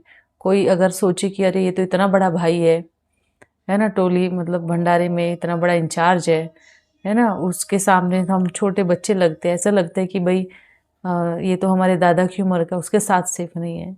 तो मैं तो बोलती हूँ वहाँ पे कुछ मैं ज़्यादा डिटेल नहीं बताऊँगी बिल्कुल भी, लेकिन बहुत सारी चीज़ें हैं और सच में सेफ नहीं है। इसलिए जो भी छोटी बहनें हैं सेंटर पे और जो बोलती है कि हमें जाना है, तो हमारी जो बड़ी बहनें बोलती हैं कि भाई नहीं जाना है, अकेले नहीं जाना, वो क्यों बोल रही है उसको पहले समझो, उस चीज़ को कि वो क्यों मना कर रही है। उनको सब कुछ पता है कि क्या है क्या नहीं है, तो उस चीज़ को समझे और उस चीज़ को माने भी। उसके बाद ये चीज़ कहूँगी कि बड़ी बहनें भी छोटी बहनों को समझे, क्योंकि जब मेरे साथ ऐसी चीज़ें हुई माउंट आबू में तो मैंने दीदी को बोला कि दीदी ऐसी चीज़ें हुई, तो मुझे रिटर्न में क्या जवाब मिला उनका, हमारे साथ तो ऐसा नहीं होता, आपके साथ ऐसा क्यों होता है। तो अब चाहे कुछ भी हो जाए तो हम नहीं बता सकते ना, क्योंकि हमारे ऊपर ही वापस इल्ज़ाम लगते हैं उस चीज़ के लिए कि भाई हम ही बोल रहे हो आप कि भाई हमारे साथ, जबकि आपके साथ सब कुछ हो चुका, मतलब हो रहा होता है, आपको सब कुछ पता होता है। लेकिन उसके बाद भी अगर आप हमें ऐसे करोगे हम कहाँ सुनाएंगे। तो मैंने उस दिन के बाद उनको कुछ भी नहीं बोला, कुछ भी सुनाया नहीं या कुछ भी उनको बताया नहीं। टोली देने के बहाने लोग गलत तरीके से हाथ लगाते हैं, है ना, गलत तरीके से छूते हैं। टोली देने के बहाने कि भाई हाँ आप रूम में आ जाना, वहाँ आपके लिए टोली रखी, हमें पता नहीं होता कि उनकी प्लानिंग क्या है।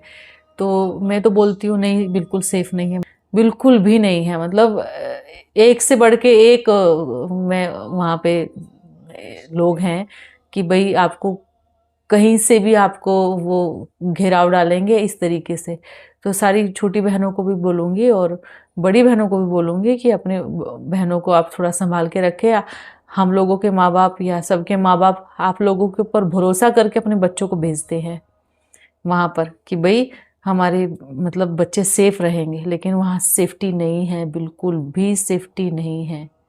ये चीज़ें मेरे साथ हो चुकी है, अनुभव मैं कर चुकी हूँ, इस वजह से मैं बोल रही हूँ। हाँ, डिटेल मैं नहीं बताऊँगी बिल्कुल भी। बाकी सभी बहनें भी अपना ध्यान रखें, और सबको पता है, जबकि बहनों को पता है कि क्या है क्या नहीं है, उसके बाद भी स्वीकार नहीं करना या फिर अपनी छोटी बहनों को ही दबा देना, ये भी चीज़ सही नहीं है। थोड़ा सा सेंटर का और बताना चाहूँगी, इसमें सीखने को भी मिला।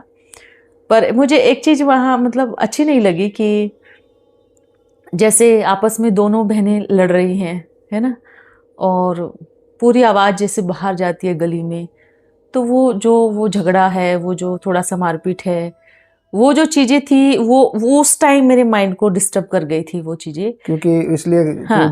बाबा ये कहते हैं कि शांति स्थापन करनी है दुनिया में, हाँ, और ये बाहर लोगों को क्या संदेश क्या जाना है। संदेश दे रहे हैं, तो ये चीज़ें मतलब यहाँ तक ये चीज़ें मुझे अच्छी नहीं लगी उस टाइम। भले मैंने किसी को शेयर नहीं किया, क्योंकि आपस में कुछ उठा करके ज़ोर से मार देना, या फिर और बाहर आवाज़ जा रही है, बाहर लोग देख रहे हैं, क्लास वाले भी लोग देख रहे हैं, तो ये चीज़ मेरे माइंड को थोड़ा सा, मैंने सोचा कि इसी चीज़ से बचने के लिए या फिर इस चीज़ को तो छोड़ करके हम आए हैं ना, लौकिक दुनिया में यही तो चीज़ें हो रही है, घर गृहस्थी में ये सब चीज़ें हो रही है, पर ये तो हमारे बाबा का घर है ना। यहाँ पर अगर मारपीट चल रही है या यहाँ पर कुछ भी उठा करके फेंक दिया जा रहा है, या फिर यहाँ पर इतनी सारी चीज़ें हैं, तो ये चीज़ें उस टाइम बहुत डिस्टर्ब करती थी, और बहुत थोड़ा टेंशन भी आने लगा था ये चीज़ देख करके। फिर बोलते किसी को नहीं, क्योंकि दोनों सीनियर थे। अब दोनों सीनियर थे तो मैं छोटी थी, तो दोनों का दबाव भी मेरे ऊपर था, तो ये चीज़ें थोड़ा सा मुझे ठीक नहीं लगी, क्योंकि कोई भी नई कन्या आती है या फिर नए लोग आते हैं, तो वो चीज़ें, और जैसे कि मैं मतलब ऐसा मुझे बोलते थे, कभी आप जाओ बाहर देखो कोई आ तो नहीं रहा। जैसे मैं बाहर जाती थी तो फिर जोर जोर से झगड़ा, लड़ाई झगड़ा, मारने तक की भी आवाज़ आती थी अंदर से। तो उस टाइम ये चीज़ें रही। तो और सेंटरों पे एक चीज़ और मैं उसमें बोलना चाहूँगी कि सबको समझना चाहिए, छोटी बहनों को भी मतलब समझना चाहिए, बड़ी बहनों को भी समझना चाहिए कि आप सुबह से लेकर के शाम तक की यात्रा एक छोटी बहन की कैसी होती है, और जो सुनेगा उनको सबको समझ में आ ही जाएगा कि उसके लिए, उसको खुद के लिए समय नहीं मिल पाता। अच्छा, जो बड़े सेंटर के जो बड़े हैं, मतलब जो हाँ। सेंटर इंचार्ज है, हाँ। और उनके अंडर में जो छोटी नई बहनें आती है, हाँ। उनके बारे में बता रहे हैं। हाँ, मैं उनके बारे में बता रही हूँ कि जो छोटी बहनें समर्पित होती है, उनको खुद के लिए टाइम नहीं मिल पाता। खुद के लिए मतलब कि खुद की उन्नति कब करेंगे वो। जैसे कि सुबह अमृत वेला उठते हैं तो अभी फिर दिमाग में रहेगा कि अभी तुरंत साफ सफाई करनी है ना। तो ये चीज़ें, उसके बाद पूरा दिन ऐसे निकल जाता है सेवाओं में। थोड़ी देर बाबा के कमरे में जाओ बैठने के लिए, तुरंत उठाने के लिए कोई ना कोई बहन आ जाती है कि चलो वो सेवा करनी है, वो सेवा करनी है। तो पूरा दिन ऐसे चला जाता है। और वो जो नशा जो घर में होता है ना, हमारा घर में कितने बजे उठ करके बाबा को याद करना, सब वो निकल जाता है। मतलब वो फिर सारा बुद्धि में ये चलता है कि ये सेवा करनी है, वो सेवा करनी है। तो रात को 11 बज जाते हैं, कभी कभी 11:30 बज जाते हैं सोते समय। पूरा दिन से रात के 11 बजे सोने को मिलता है, उसके बाद 3:30 बजे फिर उठना ही है। तो ये रूटीन अच्छा है, लेकिन इतना सब लोड नहीं देना चाहिए किसी भी छोटी बहन पे। मैं अपना ऐसा मेरा मतलब ये मैं अपना वो देना चाहूँगी। उनको स्व पुरुषार्थ का समय भी देना हाँ, चाहिए। स्व पुरुषार्थ का समय भी देना चाहिए। और मैं एक चीज़ बताती हूँ कि वो जो अपनेपन की फीलिंग आती है ना, जैसे कि मान लीजिए कि मुझे कुछ हो गया, मुझे बुखार हो गया या फिर मेरी तबीयत खराब हो गई, तो शुरू में तो ऐसे होता था ना कि जाओ घर जाओ, आराम करके आओ। उनका एक शब्द होता है कि आपको बुखार है तो आप घर में आराम करके आ जाओ, क्योंकि यहाँ आपको आराम नहीं मिलेगा। अब घर पे आराम करने थोड़ी जाएंगे, उसका इतना पैसा भी लगेगा, इलाज करवाएंगे, सब करवाएंगे। तो वो जो आराम हम सारा दिन सेवा कहाँ कर रहे हैं, बाबा के घर में कर रहे हैं, सेंटर में कर रहे हैं। पर लेकिन अगर बीमार हैं तो फिर इलाज कराने के लिए हम घर जाएं, तो ये चीज़ भी मुझे नहीं अच्छी लगी। क्योंकि जब हम सारा जीवन हमने बाबा को दे दिया है, हमारे पास कुछ नहीं है, हमारा सब कुछ अर्पण बाबा को है, तो बीमार होए तो फिर घर क्यों जाए? वहीं पर ट्रीटमेंट कराना चाहिए या फिर वहीं पर इलाज कराना चाहिए। मतलब कहने का भाव ये कि सेवा देना है तो सेंटर पे रहो, हाँ। और अगर आपको सेवा लेनी है तो घर जाओ। हाँ, ये मेन बात है। अगर कोई बड़ी बहन बीमार होगी तो छोटी बहन पूरी उसकी सेवा करेगी, ये चीज़ है वहाँ पर। अगर बड़ी बहन बीमार है थोड़ी भी तो पूरा उसकी मालिश से लेकर सब कुछ ऑलमोस्ट करने वाली करेगी वो छोटी बहन। पर अगर छोटी बहन बीमार हो जाए तो उसकी सेवा के लिए कोई भी नहीं रहेगा। ये चीज़ मैं अपना इसमें एक अनुभव सुनाऊं। जैसे कि मैं एक सेंटर पे गई थी। अब जो शुरुआत वाले सेंटर पे था उस वाले पे नहीं बोल रही हूँ, दूसरे सेंटर पे मैं गई, तो जिनको देख करके मुझे प्रेरणा मिले, है ना, जिन दीदी को देख करके मुझे प्रेरणा मिली, वो हमारे गांव में आती थी, तो उनके सेंटर पे मैं गई। तो वहाँ का वो मेरा एकदम मैं कहूँगी उस समय के लिए वो मेरा रुलाने वाला अनुभव था। मतलब क्योंकि उन्होंने जो जिस तरीके से मेरे साथ किया वो मुझे बहुत पेनफुल अनुभव रहा मेरा वो। एक्चुअली मैं गांव में जा रही थी क्लास कराने के लिए, तो ऐसे मुंह पे कपड़ा बांधते कि भाई धूल ना लगे। तो छोटा बच्चा आया, एक्टिवा स्टार्ट थी, छोटा बच्चा, उसने पूरा ऐसे घुमा दिया और वो एक्टिवा मेरे ऊपर आकर के गिर गई, तो मुझे चोट लगी। एक दो जगह से मांस भी फट गया। और वो दीदी ऊपर खड़े होकर देख रहे हैं सब चीज़ें। तो वो कोई माताजी मेरे को उठा कर मतलब पकड़ के लेके गई ऊपर। फिर तो अगले दिन ही गुरुवार भी था, तो उस दिन मुझे काफ़ी चोट लगी। और मैं फिर किसी छोटी सी कन्या थी एक, उसको लेकर के उसको बोला कि थोड़ा सा यहाँ पे ऐसे थोड़ी दवाई लगा दो। तो उस दिन दीदी ने मुझे, सच कहूँ, उस दिन ये नहीं कहा कि आपको चोट लग गई, आपको दवाई चाहिए क्या, आपको डॉक्टर के पास लेके चलूँ क्या। उन्होंने मुझसे बात ही नहीं की, जबकि मुझे चोट लग, मुझे पता भी नहीं कि वो किस बात से क्या नाराज है।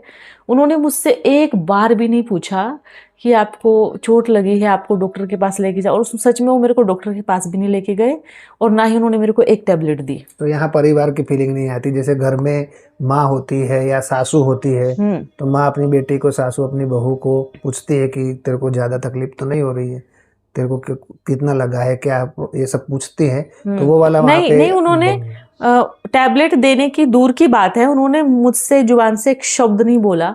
उन्होंने ये नहीं पूछा कि आपको कितनी चोट लगी है।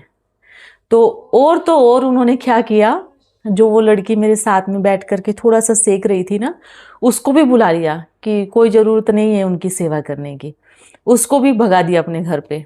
तो उस टाइम मुझे बहुत हर्ट हुआ कि इनको देख करके मैं आई हूँ, इनको देख करके और इनकी प्रेरणा से मैं देख करके आई हूँ, लेकिन ये मेरे साथ कैसा बिहेवियर कर रही है। तो अगला दिन हुआ, अगले दिन गुरुवार था। अब मुझे चोट लगी क्योंकि अगले दिन और ज़्यादा दुखता है शरीर। तो उस दिन मैंने बहुत सारे कपड़े धोए हम दोनों के, उस दिन पूरी सेवा की, उस दिन भोग भी बनाया, उसी दिन मैंने लंगड़ा करके सब चीज़ें की। मतलब मुझे इतना पेन हो रहा था, तब भी दीदी को एक बार भी ऐसा नहीं लगा कि इनको दर्द हो रहा है तो इनको आप एक बार डॉक्टर को दिखा दो। और तो और उन्होंने क्या किया, मेरे घर में फ़ोन किया कि भाई आप इनको ले जाओ। सोचो उस टाइम मतलब कितना ऐसा धक्का लगा होगा कि भाई उनको ले जाओ, मतलब ताकि उनको सेवा ना करनी पड़े, या फिर इस तरीके से उन्होंने ऐसे बोला। तो उस टाइम ना मेरी माँ आ गई, और मेरी माँ के सामने मैंने कुछ नहीं बोला, बस जैसे पानी लेके आए ना तो थोड़ा लंगड़ा के चल रही थी, और मेरा ये पूरा पैर नीला था, ये वाला पूरा नीला हो गया था ये पैर। तो हमारी माता जी ने बोला क्या हुआ, मैंने कहा कुछ नहीं, थोड़ी सी चोट लगी है। तो उसने देखा तो पूरा मतलब पैर नीला था। तो उस टाइम वो रोई थी मेरी माँ बैठ करके वहाँ पर, और तो रोई वो। और वो जो जिस दीदी के साथ मैं थी, मुझे वो बात अभी भी हर्ट हो रही है। अब मतलब हर्ट नहीं हो रही है, लेकिन थोड़ा सा अभी याद आ गई वो चीज़ें अंदर में। तो मेरी मम्मी को वो 500 रुपये दे रही है कि जाओ इसका ट्रीटमेंट करा लेना। मतलब देखो वो कितनी एकदम कैसी सोच वाली उस समय स्थिति होगी कि आप 500 रुपये दे रहे हो मेरी मम्मी को जा करके ट्रीटमेंट करा लेना। मेरी मम्मी ने बोला कि अगर मैंने जन्म दिया है तो क्या मैं इसका इलाज नहीं करा सकती। तो उन्होंने वो पैसे बिल्कुल हाथ में नहीं लिए और वो मुझे लेकर के आ गई। वो जो सीन था मेरी लाइफ का, वो मुझे थोड़ा सा ऐसा हुआ कि देखो उस टाइम मेरी मम्मी ने बोला कि देखो इतनी चोट लगी है, तेरे को डॉक्टर के पास नहीं लेके गई वो, अगर आगे कुछ हो गया तेरे को तो वो क्या करेंगी फिर, तो बीमार होते तो तेरे को घर भेज देते हैं, कुछ थोड़ा भी लगता है तो तेरे को घर भेज देते हैं। तो ऐसा ये वाला अनुभव रहा। और एक और अनुभव इसमें छोटा सा था कि एक्टिवा हम लेकर के जा रहे थे गांव में, तो आँख में मच्छर चला गया था उस टाइम, तो थोड़ा सा गड्ढे में चली गई एक्टिवा। तो उस टाइम भी मुझे थोड़ी सी लग गई थी, पर मैं फिर भी चला करके घर पे आई। तो मैंने दीदी को जा करके बोला, दीदी मैं आज थोड़ा सा गिर गई थी ऐसे।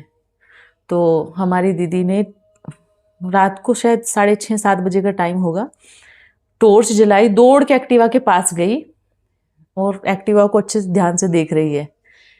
जबकि वो पुरानी एक्टिवा थी कि भाई एक्टिवा को कहीं लगी तो नहीं है। उन्होंने मुझसे नहीं पूछा कि भाई आपको चोट तो नहीं लगी है, वो एक्टिवा को पूरा बैटरी से चेक कर रही है दीदी, कहीं एक्टिवा तो नहीं टूट गई हो।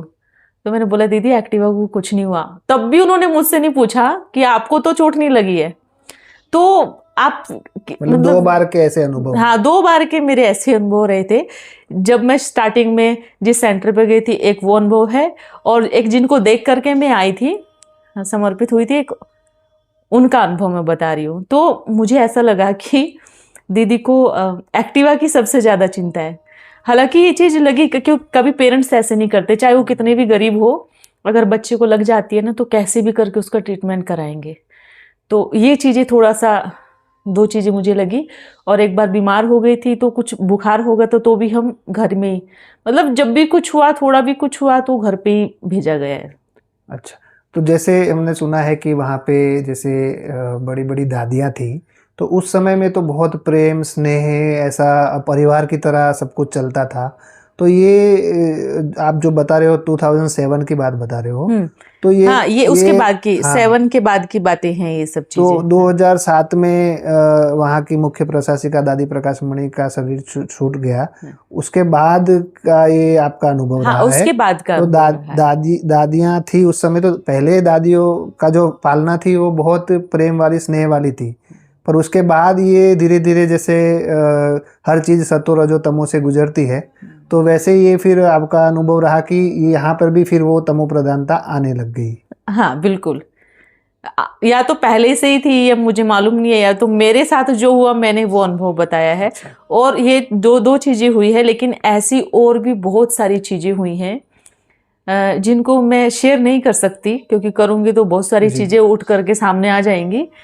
क्योंकि मैं यही चाहूँगी कि भाई जैसे कि हम सेंटर पे रहते हैं ना, अगर किसी से ओम शांति कर ली भाई से या कोर्स कराने वाले से, उसने 2 मिनट भी खड़े होकर के कुछ पूछ लिया ऐसे, तो सीधा चरित्र को खराब करने वाली बात होती है।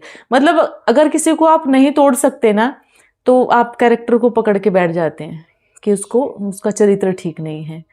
तो ये चीज़ें मैंने मोस्टली देखी है, हर जगह ये चीज़ें मैंने देखी है। तो वहाँ पे जैसे रूटीन आपका सुबह से रात तक का रहता था, उसमें हर तरह की सेवा होती थी, जैसे कि समर्पित बहनें, जैसे पढ़ी लिखी समर्पित बहनें भी वहाँ पे समर्पित होती हैं, और किसान की बेटियाँ भी समर्पित होती हैं, अच्छे बड़े घर की भी होती, तो सबको सारा काम जैसे झाड़ू पोछा बर्तन और पूरा सेंटर की साफ़ सफाई, कपड़े धोना और बाहर की सेवाएं करना, ये सारी चीज़ें सबको, जो भी छोटी बहनें आती थी उनको पूरा दिन ये सारी सेवाएं भी करनी पड़ती थी।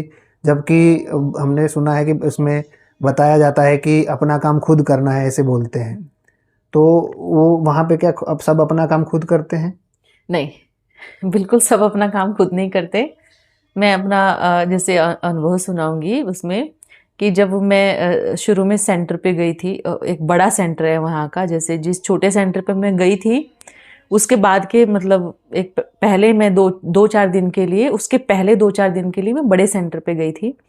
पहले दिन मैं गई वहाँ पर क्योंकि हम लोगों को तो कलर कपड़े पहनने की आदत थी ना, और कलर कपड़े ही धोते थे, मैल रह भी जाए तो कोई उसमें वो नहीं होता है। तो पहले दिन ही मैं गई वहाँ पर तो पूरा ढेर लगा दिया मेरे सामने कपड़ों का, सुबह सुबह ही। तो सुबह सुबह इतने सारे कपड़े, और वो भी हाथ से रगड़ना, इतनी लंबी लंबी साड़ियाँ। मुझे नहीं पता था वो कितने लोगों के कपड़े थे, मैं नहीं जानती इस बात को। इतने सारे कपड़े धोए मैंने उस दिन। 1:30 से 2 बजे नाश्ता किया उस दिन मैंने। तो ये चीज़ें, और उसके बाद तो फिर मैं वहाँ पे भी कुछ समय रही, उस सेंटर पे भी। तो मतलब कैसा रूटीन था कि जो बड़ी बड़ी दीदियाँ हैं तो बड़े बड़े काम ही करेंगी ना, जैसे भाषण करना है, जैसे कुछ और चीज़ें करना है। हम छोटी बहनें हैं तो उसके भी कपड़े धोने हैं ना, उसके भी कपड़े धोने हैं।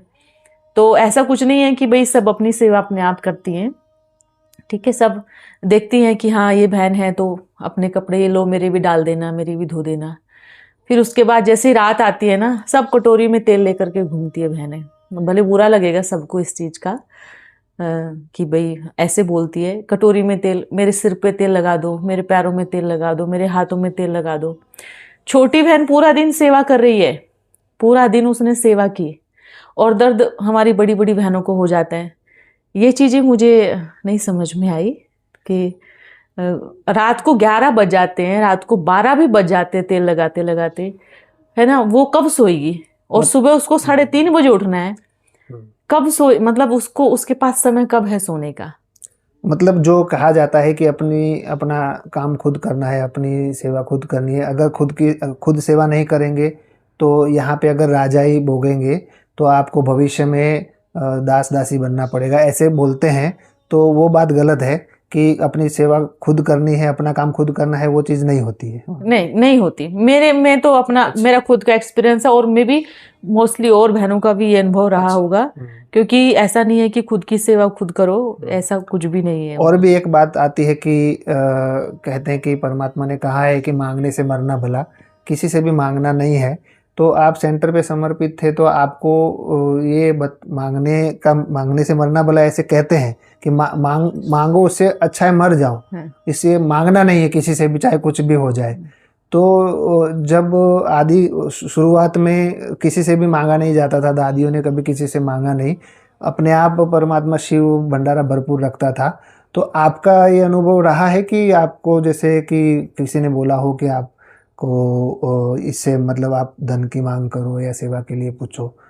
हाँ बिल्कुल, ऐसी बहुत बार हुई है ऐसी चीज़ें कि कभी दीदी बोलती थी जाओ उनको बोलो कि सफल करे, माताओं को बोलो सफल करे, जो भी है उनके पास में, मतलब बिल्कुल बोलते थे। एक बार मैं अपना अनुभव सुनाती हूँ इस बात में कि एक बहुत बड़ा जो सेंटर है अपना, अभी पानीपत का एक बड़ा सेंटर बना है ज्ञान मानसरोवर, उस समय मैं दूसरे सेंटर पे थी, और उस समय जो है वहाँ की नींव डल रही थी, मतलब ऐसे।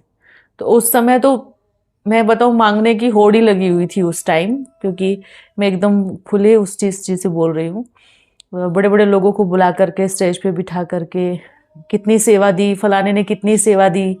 मांगने का तरीका दूसरा हो गया है, ऐसे कि डायरेक्ट कोई नहीं मांग रहा, मतलब आप समझ रहे हो ना, डायरेक्ट कोई नहीं मांग, ऐसे बोल रहे कि देखो उसने इतनी सेवा की, उसने 4 लाख दिए, उसने 2 ट्रक सीमेंट के दिए, उसने 2 ट्रक ईंटों के दिए, फलाने ने इतना किया। ये चीजें इस मतलब तरीके से, स्टेज पे मान लो 10 लोगों को बिठाया, हाँ, उसमें 5-6 लोगों को लिए बोला कि इन्होंने ये दिया, किया, तो बाकी के 4 लोगों को मजबूरन देना ही पड़ेगा, मतलब ये चीज देना ही है। पड़ेगा। अगर उनको इच्छा नहीं है तो जबरदस्ती ही उनको इनडायरेक्टली वो मैनिपुलेट करते थे कि आपको देना है। ये वाली चीजें। तो इस तरीके से मतलब इसको मैं बोलूंगी कि एक तरीका वही है, मतलब लेकिन उसको थोड़ा सा चेंज किया है, जैसे कान इधर से पकड़ो या घुमा के पकड़ो, मांगना, ये चीजें हुई वहां पर। ये मेरा खुद का अनुभव, क्योंकि मैंने तो बहुत सारे प्रोग्राम देखे हैं, माइक लेकर के फलाने ने इतना दिया, उसने इतना दिया, हम वहां गए थे, उसने इतनी सेवा की। तो और हाँ, जो सेंटर की बहनें होती हैं, जैसे मेन सेंटर बड़ा है, जो सेंटर की बहनें होती है उनको तो डायरेक्टली बोला जाता है बहनों को कि भाई आपको ये देना है, इतना बड़ा अपना सेंटर बन रहा है, आपको इतना देना है करके। लेकिन जो अज्ञानी लोग हैं, अभी अज्ञानी की बात करते हैं हम, एक बार हमारे अज्ञानी वरिष्ठ का भाई मतलब होता है कि जो इस ज्ञान में ज्ञान में नहीं चलते, जो ब्रह्मा कुमारी के ज्ञान में नहीं चलते उसको अज्ञानी हाँ। बोलते हैं। तो एक बार मुझे हमारे वरिष्ठ भाई जी मुझे और एक दो भाइयों को लेकर के गए, वहीं जहाँ सेंटर बन रहा था ना, उसी के पास का कोई गांव था, वहाँ के सरपंच से मिलाने के लिए लेके गए। तो मुझे बोला कि आपको जो है उसको बोलना है कि भाई आपको ये सेवा करनी है, मतलब इस तरीके की सेवा करनी है आपको, मिट्टी की सेवा या कुछ ऐसे ऐसे कुछ उन्होंने मुझे बोला। तो मुझे एकदम लगा कि मैं ये बात कैसे बोलूंगी अपने मुंह से। अच्छा, वो वरिष्ठ भाई ने आपको, जो हाँ। हरियाणा के मेन वरिष्ठ भाई है, हाँ जी, हाँ उन्होंने जी। आपको बोला कि आप उनसे उनसे ये जो घर बन रहा है, ये जो मकान बन रहा है, उसके लिए उसके लिए कुछ से मांगो। हाँ, ऐसे उन्होंने मुझे बोला। तो अंदर में मेरे को, मैं चली तो गई उनके साथ में, पर अंदर में मैं बैठी, बस मैं उनको ज्ञान सुना करके आ गई, मतलब बाहर आ गई। तो मुझे बाहर आकर के उन्होंने बोला कि आपको जो बोलने के लिए बोला था आपने वो क्यों नहीं बोला। तो मुझे उस टाइम समझ में नहीं आया, और उस टाइम उनका जो बिहेवियर था मेरे लिए वो दूसरा हो गया। तो उन्होंने मुझे इनडायरेक्टली बोला, देखो फलानी बहन है कि वो कितनी सेवा करती है, वो कितने बड़े बड़े लोगों को लेकर के आती है, उन लोगों का धन सफल करवा रही है, आपको सीखना चाहिए उनसे। तो मुझे उस समय उन भाई जी ने ये बोला है, जो मतलब धन कैसे निकलवाना है वो हाँ, वो सीखना चाहिए। टेक्निक सीखो उनसे, उन्होंने उस टाइम मुझे ऐसे बोला। पर परमात्मा तो ये कहते हैं कि मांगने से मरना भला। वो सुना, पर लेकिन बोलते हैं कि अगर एक और चीज उसमें होती है कि अगर आप बाबा के घर का किसी को ऐसे ही दे दोगे, मतलब खाने को या कुछ ऐसी चीजें दे दोगे, तो उसके ऊपर पाप चढ़ेगा। तो उससे आपको सफल करवाना है, आपको उससे अच्छा। मतलब किस तरीके से करवाना है वो, मतलब और कभी हमने घर पे नहीं मांगा, घर पे पिताजी से कुछ नहीं लिया, तो हम सेंटर तो पे जैसे आकर के ज्ञानी अज्ञानी की आप बोल रहे हो, तो जो सनातन धर्म वाले हैं बाहर, जो सनातन धर्मी है, वो खिलाने में खुशी महसूस करते, पुण्य महसूस करते हैं कि खिलाने से बढ़ता है। शिव बोलते हैं, शिव भोलेनाथ का भंडारा भरपूर, काल कंटक दूर, माना खिलाने से कभी कम नहीं होता, बढ़ता है। और यहाँ पे ये बोलते हैं कि अगर खिलाएंगे तो आप उनका हिसाब बोझ किताब बन चढ़ेगा, जाएगा, हाँ। उनके ऊपर बोझ चढ़ेगा, इसलिए उनसे मांगो। बिल्कुल, ये चीजें देखी है मैंने, वो तो चढ़ेगा। और मंदिर में जैसे इसमें प्रसाद देते हैं, तो प्रसाद मांगने के लिए प्रसाद अगर ऐसे ही ले लिया तो उसको बोझ चढ़ेगा। ऐसे ले लिया तो बोझ चढ़ेगा, ये चीज़ अज्ञान है। ये तो ज्ञानी अज्ञानी जो परिभाषा देते हैं कि जो इस संस्था में चलते हैं वो ज्ञानी, और जो नहीं चलते वो अज्ञानी। अज्ञानी। तो अज्ञानी नहीं कहें, अज्ञान आचरण से ज्ञानी अज्ञानी होता है। हाँ। तो यहाँ पे तो ये आचरण ज्ञानियों वाला नहीं है।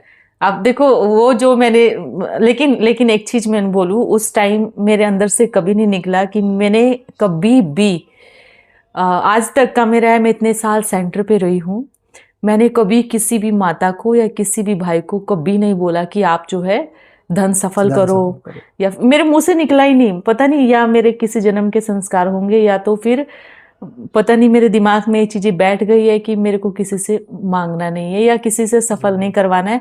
जो करेगा अपनी इच्छा से, जिसको करना है वो करे, बाकी मैंने किसी को।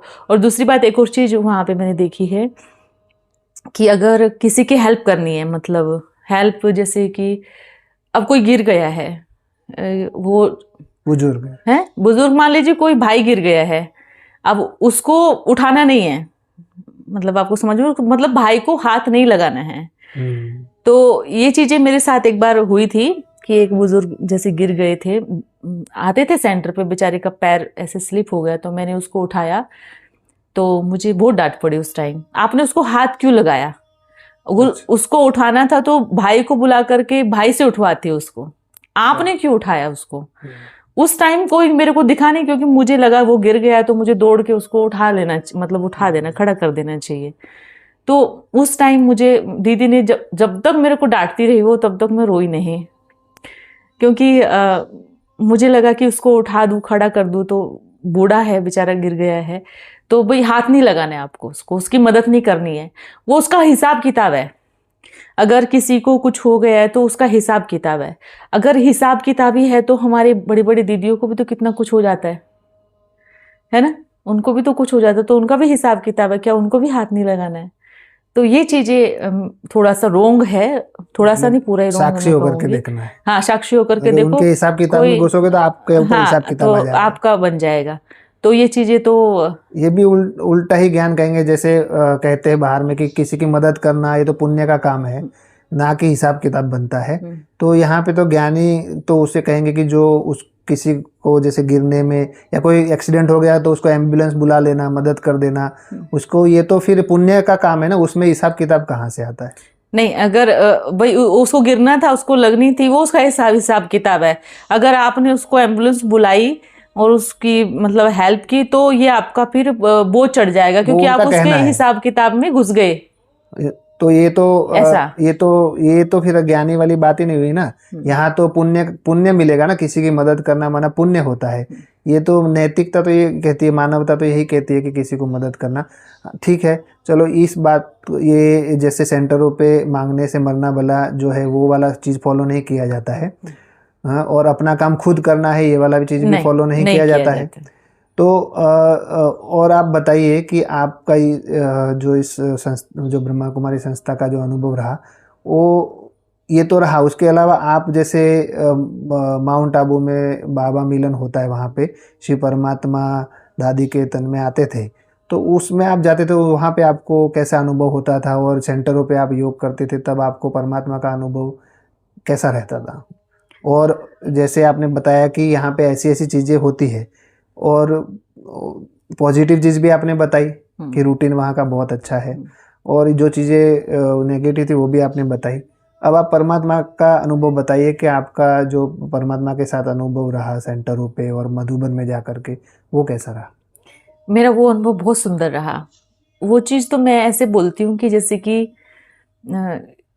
कि चारों तरफ जैसे आग लगती है ना किसी भी चीज़ की, और ऐसा लगता है कि बीच में एक सुंदर सा पानी का झरना बह रहा है। ये मेरा बाबा के साथ, परमात्मा के साथ अनुभव रहा। चाहे चारों तरफ कितनी भी परीक्षाएं आई हो, पर जो उन्होंने मुझे ऐसे मतलब ऐसे प्यार से और इस तरीके से उन्होंने रखा, क्योंकि मेरे मन में, मैं सच बताऊं, मैं सेंटर पे रह करके इतनी ज़्यादा टॉर्चर हो चुकी थी।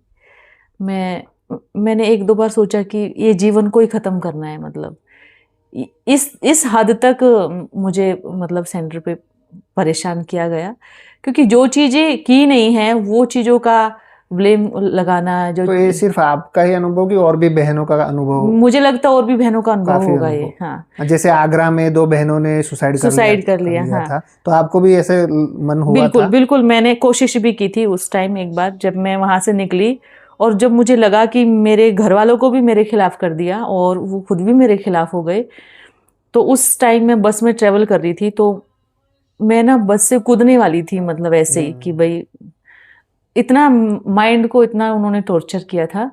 तो वहाँ जो बस को टिकट काटता है उसने पकड़ के ऐसे खींचा और मेरे को बहुत सुनाया उन्होंने कि आप किसी और बस में आके मरना, ऐसे करके उन्होंने, उनके शब्द थे, क्योंकि सेंटर पे उन्होंने। तो यहाँ तक मेंटली ये हो जाता है कि बहनों को सुसाइड करने तक का भी वो मन करने लगता है। बिल्कुल। तो वहाँ पे आपका साथी फिर कौन बना? परमात्मा? वहाँ पे सिर्फ बाबा ओनली, जो शिव परमपिता परमात्मा है, जो विल पावर जो उन्होंने दी माइंड में।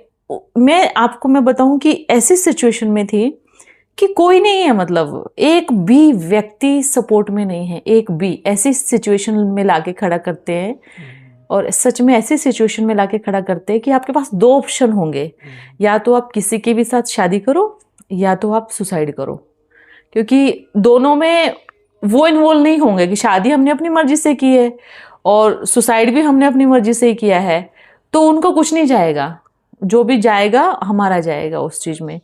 तो यहाँ तक की सिचुएशन ला करके इतना जो टॉर्चर करती है ना एक एक चीज़ पे, मतलब कोई बड़ी बातें नहीं होती है, लेकिन छोटी छोटी चीज़ों पे जिस तरीके से वो टॉर्चर करते हैं वो चीज़ें बहुत पेनफुल होती है।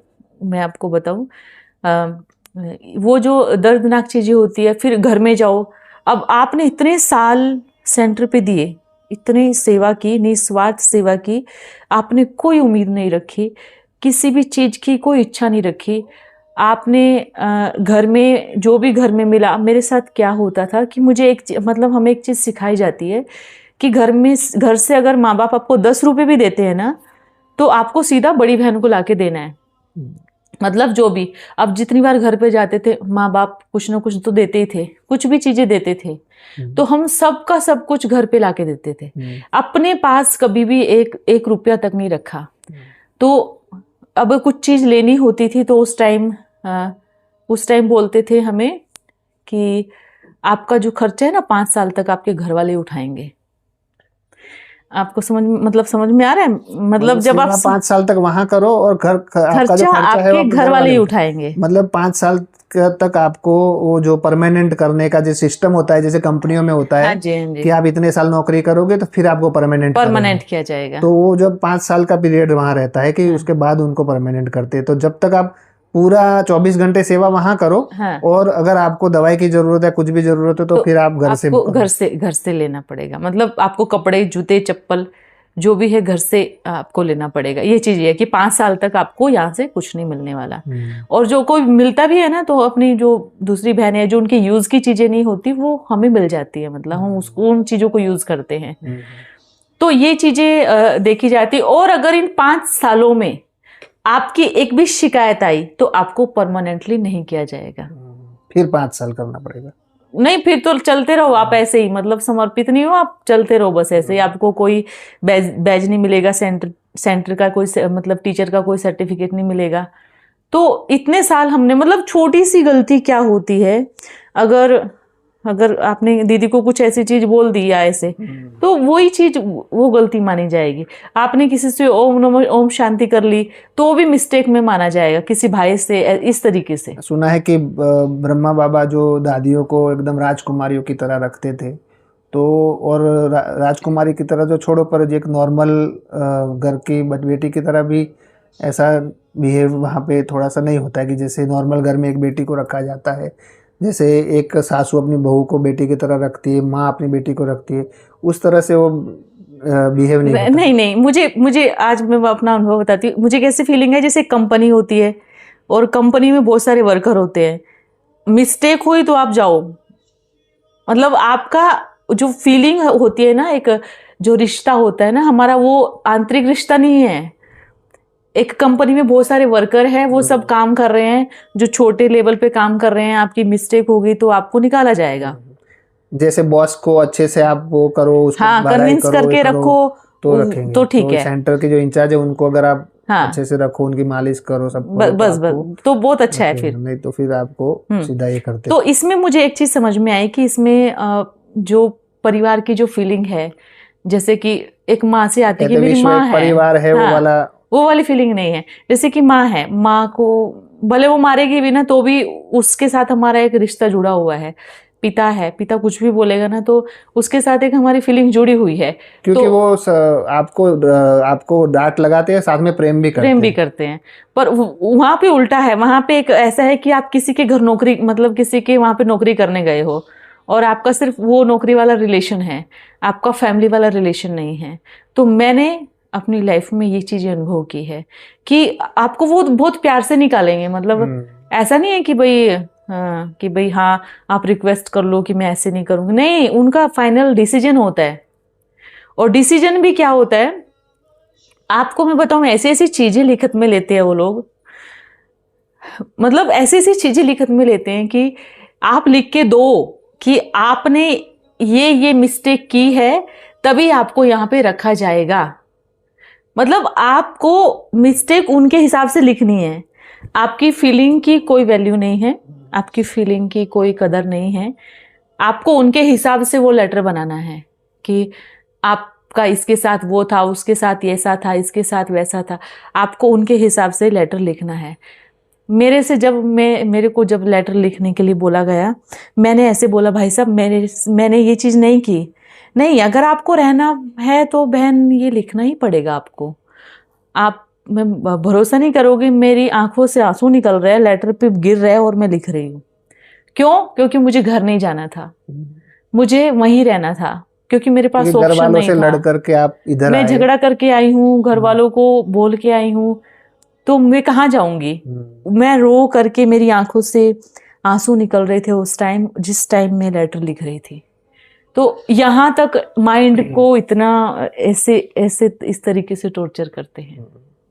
अच्छा, तो फिर आप जैसे वहाँ पे ट्रेनिंग देते हैं, टीचर्स ट्रेनिंग में भी गए होंगे आप। हाँ बिल्कुल गए तो थे। टीचर्स ट्रेनिंग में वैसे क्या सिखाते हैं? जैसे लौकिक घर में जाते हैं तो सुना है कि उनकी जो पिताजी की खटिया है उसको बैठना नहीं है, या ऐसे कुछ ट्रेनिंग में क्या क्या सिखाते वो हैं? ट्रेनिंग में तो ट्रेनिंग लेकिन वो तो पहले सेंटर पे ही सिखाया जाता है। मैं जब शुरू में गई थी तो मुझे मुझे क्या सिखाया गया था कि आपको अपनी माँ के हाथ का खाना नहीं खाना है, मंदिर भी नहीं जाना है, जोत बत्ती दिया बत्ती कुछ भी नहीं करना है, आपकी भाभी के हाथ का या फिर पानी भी नहीं पीना मतलब। अच्छा। और जहां आपके पिताजी बैठे हैं, जिस खटिया पे बैठे हैं, आपको उस खटिया पे बैठना नहीं है। अगर आपके पास कुर्सी होगी तो बैठना है, बाकी उस खटिया पे भी आपको नहीं बैठना है। बस 2 घंटे वो तो खड़े ही रहो, 3 घंटे हाँ, भी। मैं ऐसे ही खड़ी रहती थी। अगर ऐसे बात कर रहे हैं तो मैं ऐसे ही खड़ी रहती थी। अगर कुर्सी मिल गई तो बैठ जाती थी, बाकी ऐसे खटिया पे बैठे। हाँ, और दूसरी बात, अगर आपका बिस्तर है तो आपके बिस्तर पे अगर गलती से कोई बैठ गया, बच्चा है या आपकी माँ या आपका पिता बैठ गया है, तो आपको उस बिस्तर पे सोना नहीं है। अच्छा। आपको उसको, अगर आपकी खटिया पे बैठ गया कोई आकर के, ऐसे कोई भी माता या आपका पिता या कोई भी बैठ गया, तो आपको खटिया को धोना है, धो करके फिर सोना है उस पे। भरोसा नहीं करोगे, मतलब मैं, ये छुआछूत वाला हो गया। हाँ, मैं खटिया ही धोती रहती थी। अगर मेरी गलती से मेरे कंबल में किसी ने पैर भी लगा दिया तो मैं कंबल धो, मैं घर में जाकर के इतनी परेशान हुई हूँ। मेरे से ज्यादा परेशान मेरे पेरेंट्स हुए हैं। वो बेचारे बहुत रोए हैं कि मेरा पिताजी जैसे कभी मजाक में बैठ गया मेरी खटिया पे आकर के, तो उसको लगता था कि देखता हूँ कब तक धोएगी। तो 2-3 बार बैठा, उसको दया आ गई मुझ पर कि मैं 2 बार बैठा है, 2 बार इतनी ठंडी में खटिया धो रही है। तो बेचारा वो कभी नहीं बैठता था फिर मेरी तो खटिया उस पे। समय आपको समझ में नहीं आया कि ये चीज नहीं, गलत है? बिल्कुल समझ में नहीं आया। मेरे को जैसे बोला मैंने वैसे किया। मतलब माइंड ऐसा हो गया है कि आप बोलते रहो, मैं करती रहूंगी। बस आपने एक एक चीज, छोटी से छोटी चीज को फॉलो किया है। तो उनको भी अगर, दुख फील होता होगा ना, आपके बिल्कुल पिताजी दुख, को, आपके मेरी माँ माताजी तो को। खुद रोती थी बैठ करके, क्योंकि मैं उसके हाथ का खाना नहीं खाती थी। वो बोलती थी मैं तेरे लिए गरम गरम रोटी बना देती हूँ, तो रोटी खा लेना। मैंने कहा मैं नहीं खाऊंगी आपके हाथ का। तो वो बोलती है कि मैंने तेरे को इतना बड़ा किया है, मेरे हाथ की रोटी खा खा करके तू इतनी बड़ी हुई है, तो आज आज तू 4 दिन हुए वहां पे गई हुई को, तो मेरे हाथ की रोटी नहीं खा रही है। वो बेचारी ऐसे रोती थी, मतलब बहुत रोती थी वो। उस टाइम उसको बहुत हर्ट हुआ। और उस टाइम जैसे भाई की शादी भी मतलब हो गई थी, तो भाभी आई थी, तो जैसे मैंने सब्जी बनाई है तो उसने मतलब ये सिखाया गया था। अब क्या करेंगे, जैसे उसने खोल के भी देख लिया ना कि क्या बना है, तो भी मैं उस सब्जी को नहीं खाती थी। ऐसा सिखाया कि वो अगर वो देख भी ले तो भी हाँ, नहीं उसका खाना नहीं, है। उसका हाथ भी लग जाए टच उस हो गया तो कढ़ाई नहीं पे, खाना है। उस कढ़ाई पे भी उसका हाथ लग जाए जिसमें आपकी खाना रखा है, तो भी उसको नहीं खाना है। मैं अपना अनुभव बता रही हूँ, मुझे ये वाली चीजें सिखाई गई और मैंने ये चीजें पूरी तरह से फॉलो की नहीं, घर ये में। तो हमने दूसरी बहनों से भी सुना है ऐसा, हाँ, कैसे वहाँ सिखाया जाता है। तो ये तो फिर दिलों को दूरियां बढ़ाने की बात हो गई, या परिवार को एकदम दूर करने वाली बात हो गई। चलो, ये तहन तक तो ठीक था। तो ऐसी ऐसी सिचुएशन में आप रहे, तो आपको ऐसा नहीं लगा कि आप छोड़ करके वापस चले जाए, कि या परमात्मा ने आपको मदद की इसमें, कि परमात्मा ने कोई अनुभव कराए तब आप वहाँ पे टिक पाए? नहीं तो आप वहाँ से वापस घर भी आ सकते थे। नहीं, मेरे को ऐसा नहीं लगा कि मैं छोड़ के चली जाऊं। लेकिन एक और उसमें बहुत अच्छी चीज थी कि जो परमात्मा के अनुभव थे, जब भी मैं भोग लगाती थी और जब भी बैठती थी याद में, मुझे बहुत अच्छा लगता था। वो जो बाबा के लिए प्रेम था, वो थी ना, वो ऐसे पकड़ के रखा था माइंड को। मतलब कि कुछ भी आप ऐसे, बाबा का प्यार कैसा है कि आप चाहोगे ना तो भी नहीं छोड़ पाओगे। कि मतलब उनका प्रेम ही इतना ऐसा है कि अपने आप ही दिमाग को ऐसे पकड़ लेता है कि उनको छोड़ करके कहीं जा ही नहीं सकते। बाकी जैसे भी मैं घर में गई थी बीच में, मतलब परमात्मा की जो प्रेम है, वो शक्ति है, वो आपको वहां रोक के रखती है कि आप, जो प्रेम ज्यादा है तो आपने जीवन चुना है, भगवान को दिया है, तो भगवान को देख करके चलते बिल्कुल, रहे। हाँ जी। और भगवान को देख करके ही चलते रहे, और उनको देख करके ये भी सिखाया गया था कि भाई आपको, मतलब मुझे क्या बोला गया था कि अगर कोई बड़ी बहन आपको बोल रही है कि आपकी ये गलती है और आपने नहीं की है, तो आपको चुप रहना है। मतलब आपको चुप रहना है कि आपको उस समय उस चीज को एक्सेप्ट कर लेना है कि नहीं हाँ किया फिर आपसे भी। गलती की है, नहीं की है पर आपने ये गलती की है, क्योंकि वो बड़ी बहन है इसलिए वो बोल रही है, तो आपको चुपचाप उसको वो कर लेना है। ये चीजें हुई थी। और उस समय मेरे पेरेंट्स के सामने भी इन लोगों ने मेरे साथ ऐसे किया था कि भाई बड़े हैं तो बड़े जब बोले तो चुप रहना है। भाई आपको ये भी नहीं बोलना Explain है नहीं कि कर आपको देना है। नहीं देना है, नहीं देना है। आपको ये भी नहीं बोलना है कि नहीं आपने ये गलती नहीं की। मतलब ये गुनाह है एक्सप्लेनेशन देना। वहां पे एक बोलते बड़ी बहन के साथ बहस नहीं करनी है आपको, ऐसा ये वाली चीज है। चुपचाप सुनना है, चुपचाप ऐसे करना है और ये बोलना है आगे से हम ऐसी गलती नहीं करेंगे, जबकि आपने नहीं की है। ये चीजें हैं। अच्छा, फिर आपका परमात्मा अनुभव आप बताइए कि सेंटर पे आप बाबा को, शिव परमात्मा को याद करते थे और मधुबन में मिलन करने जाते थे परमात्मा से, तो वो अनुभव आपका कैसा रहता? वो अनुभव मेरा बहुत अच्छा रहा। बस जैसे हमें साल में एक बार मिलता था बाबा से मिलने के लिए जाना मधुबन में, तो जब मैं मधुबन में जाती थी तो पूरा टाइम एकदम बाबा के कमरे में, बाबा के पास में, और ऐसा ऐसा लगता था कि बस मुझे बाबा के मतलब बाबा के जिस दिन बाबा मिलन होता था, शिव परमात्मा मिलन होता था, उस दिन मैं सबसे पहले जा कर के बैठ जाती थी। 12 बजे दोपहर के 1 बजे जा कर के बैठ जाती थी कि मुझे थोड़ी सी जगह आगे मिले, मतलब कि मैं थोड़ा आगे सा बैठ बाबा को नज़दीक से देख पाऊँ। तो और मैं एक टक ऐसे बाबा को देखती रहती थी और ऐसा लगता था कि बाबा बस मुझे देख रहे हैं। तो ये मेरा बहुत सुंदर अनुभव रहा और मुझे सच में बहुत अच्छा लगा ये चीज़ें कि मतलब पहले जा कर के बैठना और फिर बाद में जा कर के सबसे बाद में जाना उसमें से। 12 बजे से लेके जो मिलन होता था कितने घंटे बाद होता था? शाम को होता था, शाम को 7-8 बजे। तो 8 उस घंटे टाइम तक पहले, 8 घंटे पहले जाकर हाँ, के मैं बैठ जाते थे। 1-1:30 बजे कभी 12 बजे लाइन में खड़े हो जाते थे ना, ऐसे गेट पे लाइन में जा कर के खड़े हो जाते थे। तो उस टाइम शुरू शुरू में ये मेरा अनुभव रहा। और रात को 12 बजे तक भी चलता था बाबा मिलन, 1 बजे 12 बजे तक भी चलता था उस टाइम। शुरू शुरू की बात मैं बता रही हूँ। तो वो बहुत अच्छा अनुभव रहा मेरा। शादी के तन में आकर के बाबा मिलते थे और बहुत सारी शिक्षाएं हमें देते थे और बहुत प्यार से हमको कैसे चलना है, कैसे करना है, सारी चीज़ें सिखाते थे। फिर अगले दिन वही वाणी आती थी प्रिंट आउट होकर के, फिर उसको हम पढ़ते थे। कौन से वर्ष में आप ज्ञान सरोवर में आए? हाँ, मैं आपको इस चीज़ के लिए बताती हूँ। जैसे मैंने बोला कि मुझे उस समय चोट लग गई थी, एक्टिवा से मैं गिर गई थी, तो मेरी माँ मुझे को घर लेके गई थी उस टाइम। उसी दौरान मेरी शादी की चर्चा होने लगी। इतने साल मैं सेंटर पे रही, पर जैसे ही मैं हमारी माता जी लेके गई और सब जगह बात फैल गई कि भाई बीमार हो जाते तो घर भेज देते हैं इसको, तो इससे अच्छा इसकी शादी कर देते हैं। ये कौन से वर्ष की बात? ये लगभग 15-16 2015, मतलब 2007 से लेके 15 तक आप सेंटर पे रहे। हाँ, मतलब 7-8 साल आप सेंटर पे समर्पित रहे। जी जी। उसके बाद ये जब आपकी माता जी ने देखा कि यहाँ पे व्यवहार ठीक नहीं हो रहा है, तो फिर वो आपको घर लेके गई। हाँ। फिर वो घर वालों ने फिर आपका जैसे घर वाले तो माँ बाप तो चिंता करते ही है कि बेटी को हम शादी करवा करने दें। के लिए। हाँ, तो उन्होंने फिर आपको फोर्स किया होगा शादी के लिए। बहुत फोर्स किया और बहुत जगह रिश्ते भी देखे, मतलब मेरे हिसाब से ढूंढने के लिए उन्होंने कि भाई लड़का ठीक ठाक होना चाहिए या ज्ञान में चलने वाला होना चाहिए या फिर कोई सत्संग वाला होना चाहिए, पीने खाने वाला नहीं होना चाहिए। लेकिन मिलने मुश्किल थे। उन्होंने 6-7-8 बार ऐसे ट्राई किया और कहीं कहीं हो भी गया था, लेकिन फिर से ऐसा चीज़ें हुई। एक लास्ट में मेरा फिक्स हो गया था, 2016 की बात मैं कर रही हूँ। लास्ट में पूरा फिक्स हो गया था मेरा रिश्ता, मतलब शादी के लिए। और उस टाइम मुझे बहुत हर्ट हो रहा था अंदर में कि मैं बाबा को कैसे छोड़ सकती हूँ, बाबा मेरे साथ, क्योंकि देख करके वो लोग चले मतलब गए। आप मना करते थे और वो हाँ, आपसे जबरदस्ती उस टाइम था। हाँ, कि भाई मतलब माता जी का भी एकदम माइंड ऐसे हो गया था कि या तो मैं मर जाती हूँ या तो तू ऐसे कर शादी। ये चीजें भी आई थी मेरे मतलब उन्होंने सामने आपको सिचुएशन। इमोशनली ब्लैकमेल किया कि आप शादी करो, नहीं तो फिर मैं सुसाइड करूंगी, आपकी हाँ, माता जी।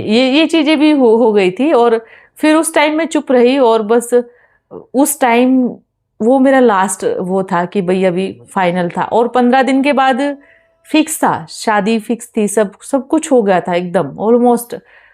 तो क्या हुआ, हमारे पिताजी ने सब सामान भी खरीद लिया था, लड़के के कपड़े वगैरह सब सबके। तो वो लोग जो है जैसे सगाई करने के लिए जाते हैं ना, अगले दिन संडे को जाते, तो सैटरडे रात को सब तैयारी कर ली उन्होंने सब कुछ। तो अगले दिन फिर उनको जाना था, तो कहीं से फ़ोन आया कि भाई आपने लड़की का रिश्ता किस घर में किया है। तो उन्होंने बोला कि भाई फलाने फलाने घर में किया है। तो फिर उन्होंने बोला कि भाई उसकी माँ तो किसी के साथ चली गई है। तो उस टाइम मैंने बाबा पे छोड़ दिया। मैंने कहा अगर आप सच में परमात्मा है और धरती पर आए हैं तो मेरे को इस सिचुएशन से बाहर निकालेंगे, क्योंकि मैं चुप हो गई थी उस टाइम। और उस टाइम जो है फिर जैसे रात को फोन आया तो कि आपने भाई परमात्मा को चैलेंज किया, अगर आप आए हो धरती हाँ पर, अगर आपका कार्य चल रहा है तो आप मुझे इस शादी से निकालना। इससे निकालेंगे आप मुझे, इस जिसमें मैं फंस गई हूँ ना इसमें से आप निकालेंगे। तो सच में रात को ऐसा फोन आया, पूरा कैंसल, अगले दिन जाना सब कुछ, सब सारे कपड़े सब वहीं के वहीं रह गए। और सच में उस दिन जो मुझे सुकून मिला, और फिर मुझे आपका निश्चय बढ़ गया होगा, निश्चय परमात्मा इतना के बढ़ प्रति। गया, और मतलब मुझे हंसी आ रही है और हमारे घर में सब रो रहे हैं। मतलब इतने दुखी परेशान थे उस टाइम कि खाना भी नहीं खा रहे कि भाई हम मेरी मतलब कैंसिल हो गया मेरी शादी। तो उस टाइम जो है मुझे इतना अच्छा लगा और मेरे को हंसी आ रही है। मैंने कहा कैसे मैं आपका शुक्रिया करूं, ऐसा लग रहा था कि कहीं मिले तो मैं उनको गले लगा लूं, इतना प्यार मुझे बाबा पे आ रहा था। उसके बाद फिर से उन्होंने ट्राई किया दूसरी जगह, तो फिर मेरा दिमाग एकदम ऐसे हो गया, मैंने कहा ये तो रोज रोज का तमाशा हो गया कि आज वहाँ से टूटा कल वहाँ से टूटा ऐसा। तो फिर मैंने सोचा कि मैं मधुबन जाती हूँ, एक बार लास्ट बार बाबा से मिलती हूँ, लास्ट बार। उसके बाद बाबा जैसे भी करेंगे ना, मुझे कहीं डाले, कैसे भी करे, शादी करे या कहीं भी भेजिए, मैंने पूरा समर्पण कर दिया। और सच बताऊँ मेरे पास उस टाइम कुछ भी नहीं था, टिकट के भी पैसे नहीं थे उस टाइम मेरे पास में कि मैं टिकट करा करके मधुबन जा सकूं। तो 2016 के लास्ट महीने में मैं मधुबन गई। मतलब कैसे अरेंज किया मैंने टिकट का, मुझे मना कर दिया गया था कि आपको हम मधुबन नहीं भेजेंगे, लेकिन फिर भी मैंने कोशिश की, फिर मैं पहुंच गई मधुबन में।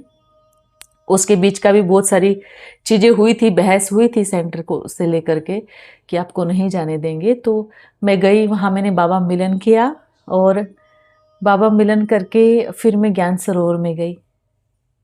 मैं ज्ञान सरोवर में गई और जैसे मैं पहले गई ना, तो मैंने बाबा को बहुत धन्यवाद किया। मैंने कहा मैं आ गई हूँ अभी आपके पास में, आपको मुझे कैसे रखना है, आपको जिंदा रखना है, आपको मारना है, आपको मुझे यहाँ से कहीं दूसरी जगह भेजना है, या आपको मेरी शादी करनी, आपको जो करना है ना वो करना, बस मैं आ गई हूँ अभी, ऐसे मैंने बाबा को बोल दिया। उसके बाद मैं ज्ञान सरोवर में गई, वहाँ कुछ टाइम रुकी। वहाँ पर भी क्योंकि हमारे सेंटर ने से फ़ोन कर दिया कि वो इसको वहाँ से भेजो, तो वहाँ मैं डायरेक्ट द्वारका भैया से मिली जा करके। वहाँ द्वारका भैया जी ने मुझे सेवा दी, क्योंकि वो सेवाधारी के इंचार्ज थे, और उनको मैंने अपनी जो भी सिचुएशन थी सेंटर की, जो भी वो उनको बताया। तो उन्होंने फिर निर्मला दीदी से बात किया। उसके बाद फिर मेरे को उन्होंने बॉम्बे में भेजा था। पहले पार्ला सेंटर में जैसे गई, मैं 2 ही दिन रुकी वहाँ पे। उसके बाद मैं वर्सोवा सेंटर पे गई थी। वहाँ पे अल्पा दीदी वहाँ रहती थी, और मैं सच बताऊँ बहुत, मैं दिल से बोलती हूँ, बहुत अच्छी, अगर मैंने सब में से देखा है ना, वो आत्मा बहुत अच्छी आत्मा, हमारी अल्पा दीदी जो वर्सोवा सेंटर पे थी। वर्सोवा सेंटर हाँ, के। मतलब आपने अच्छे भी लोग देखे। मतलब अच्छे देखे मुझे।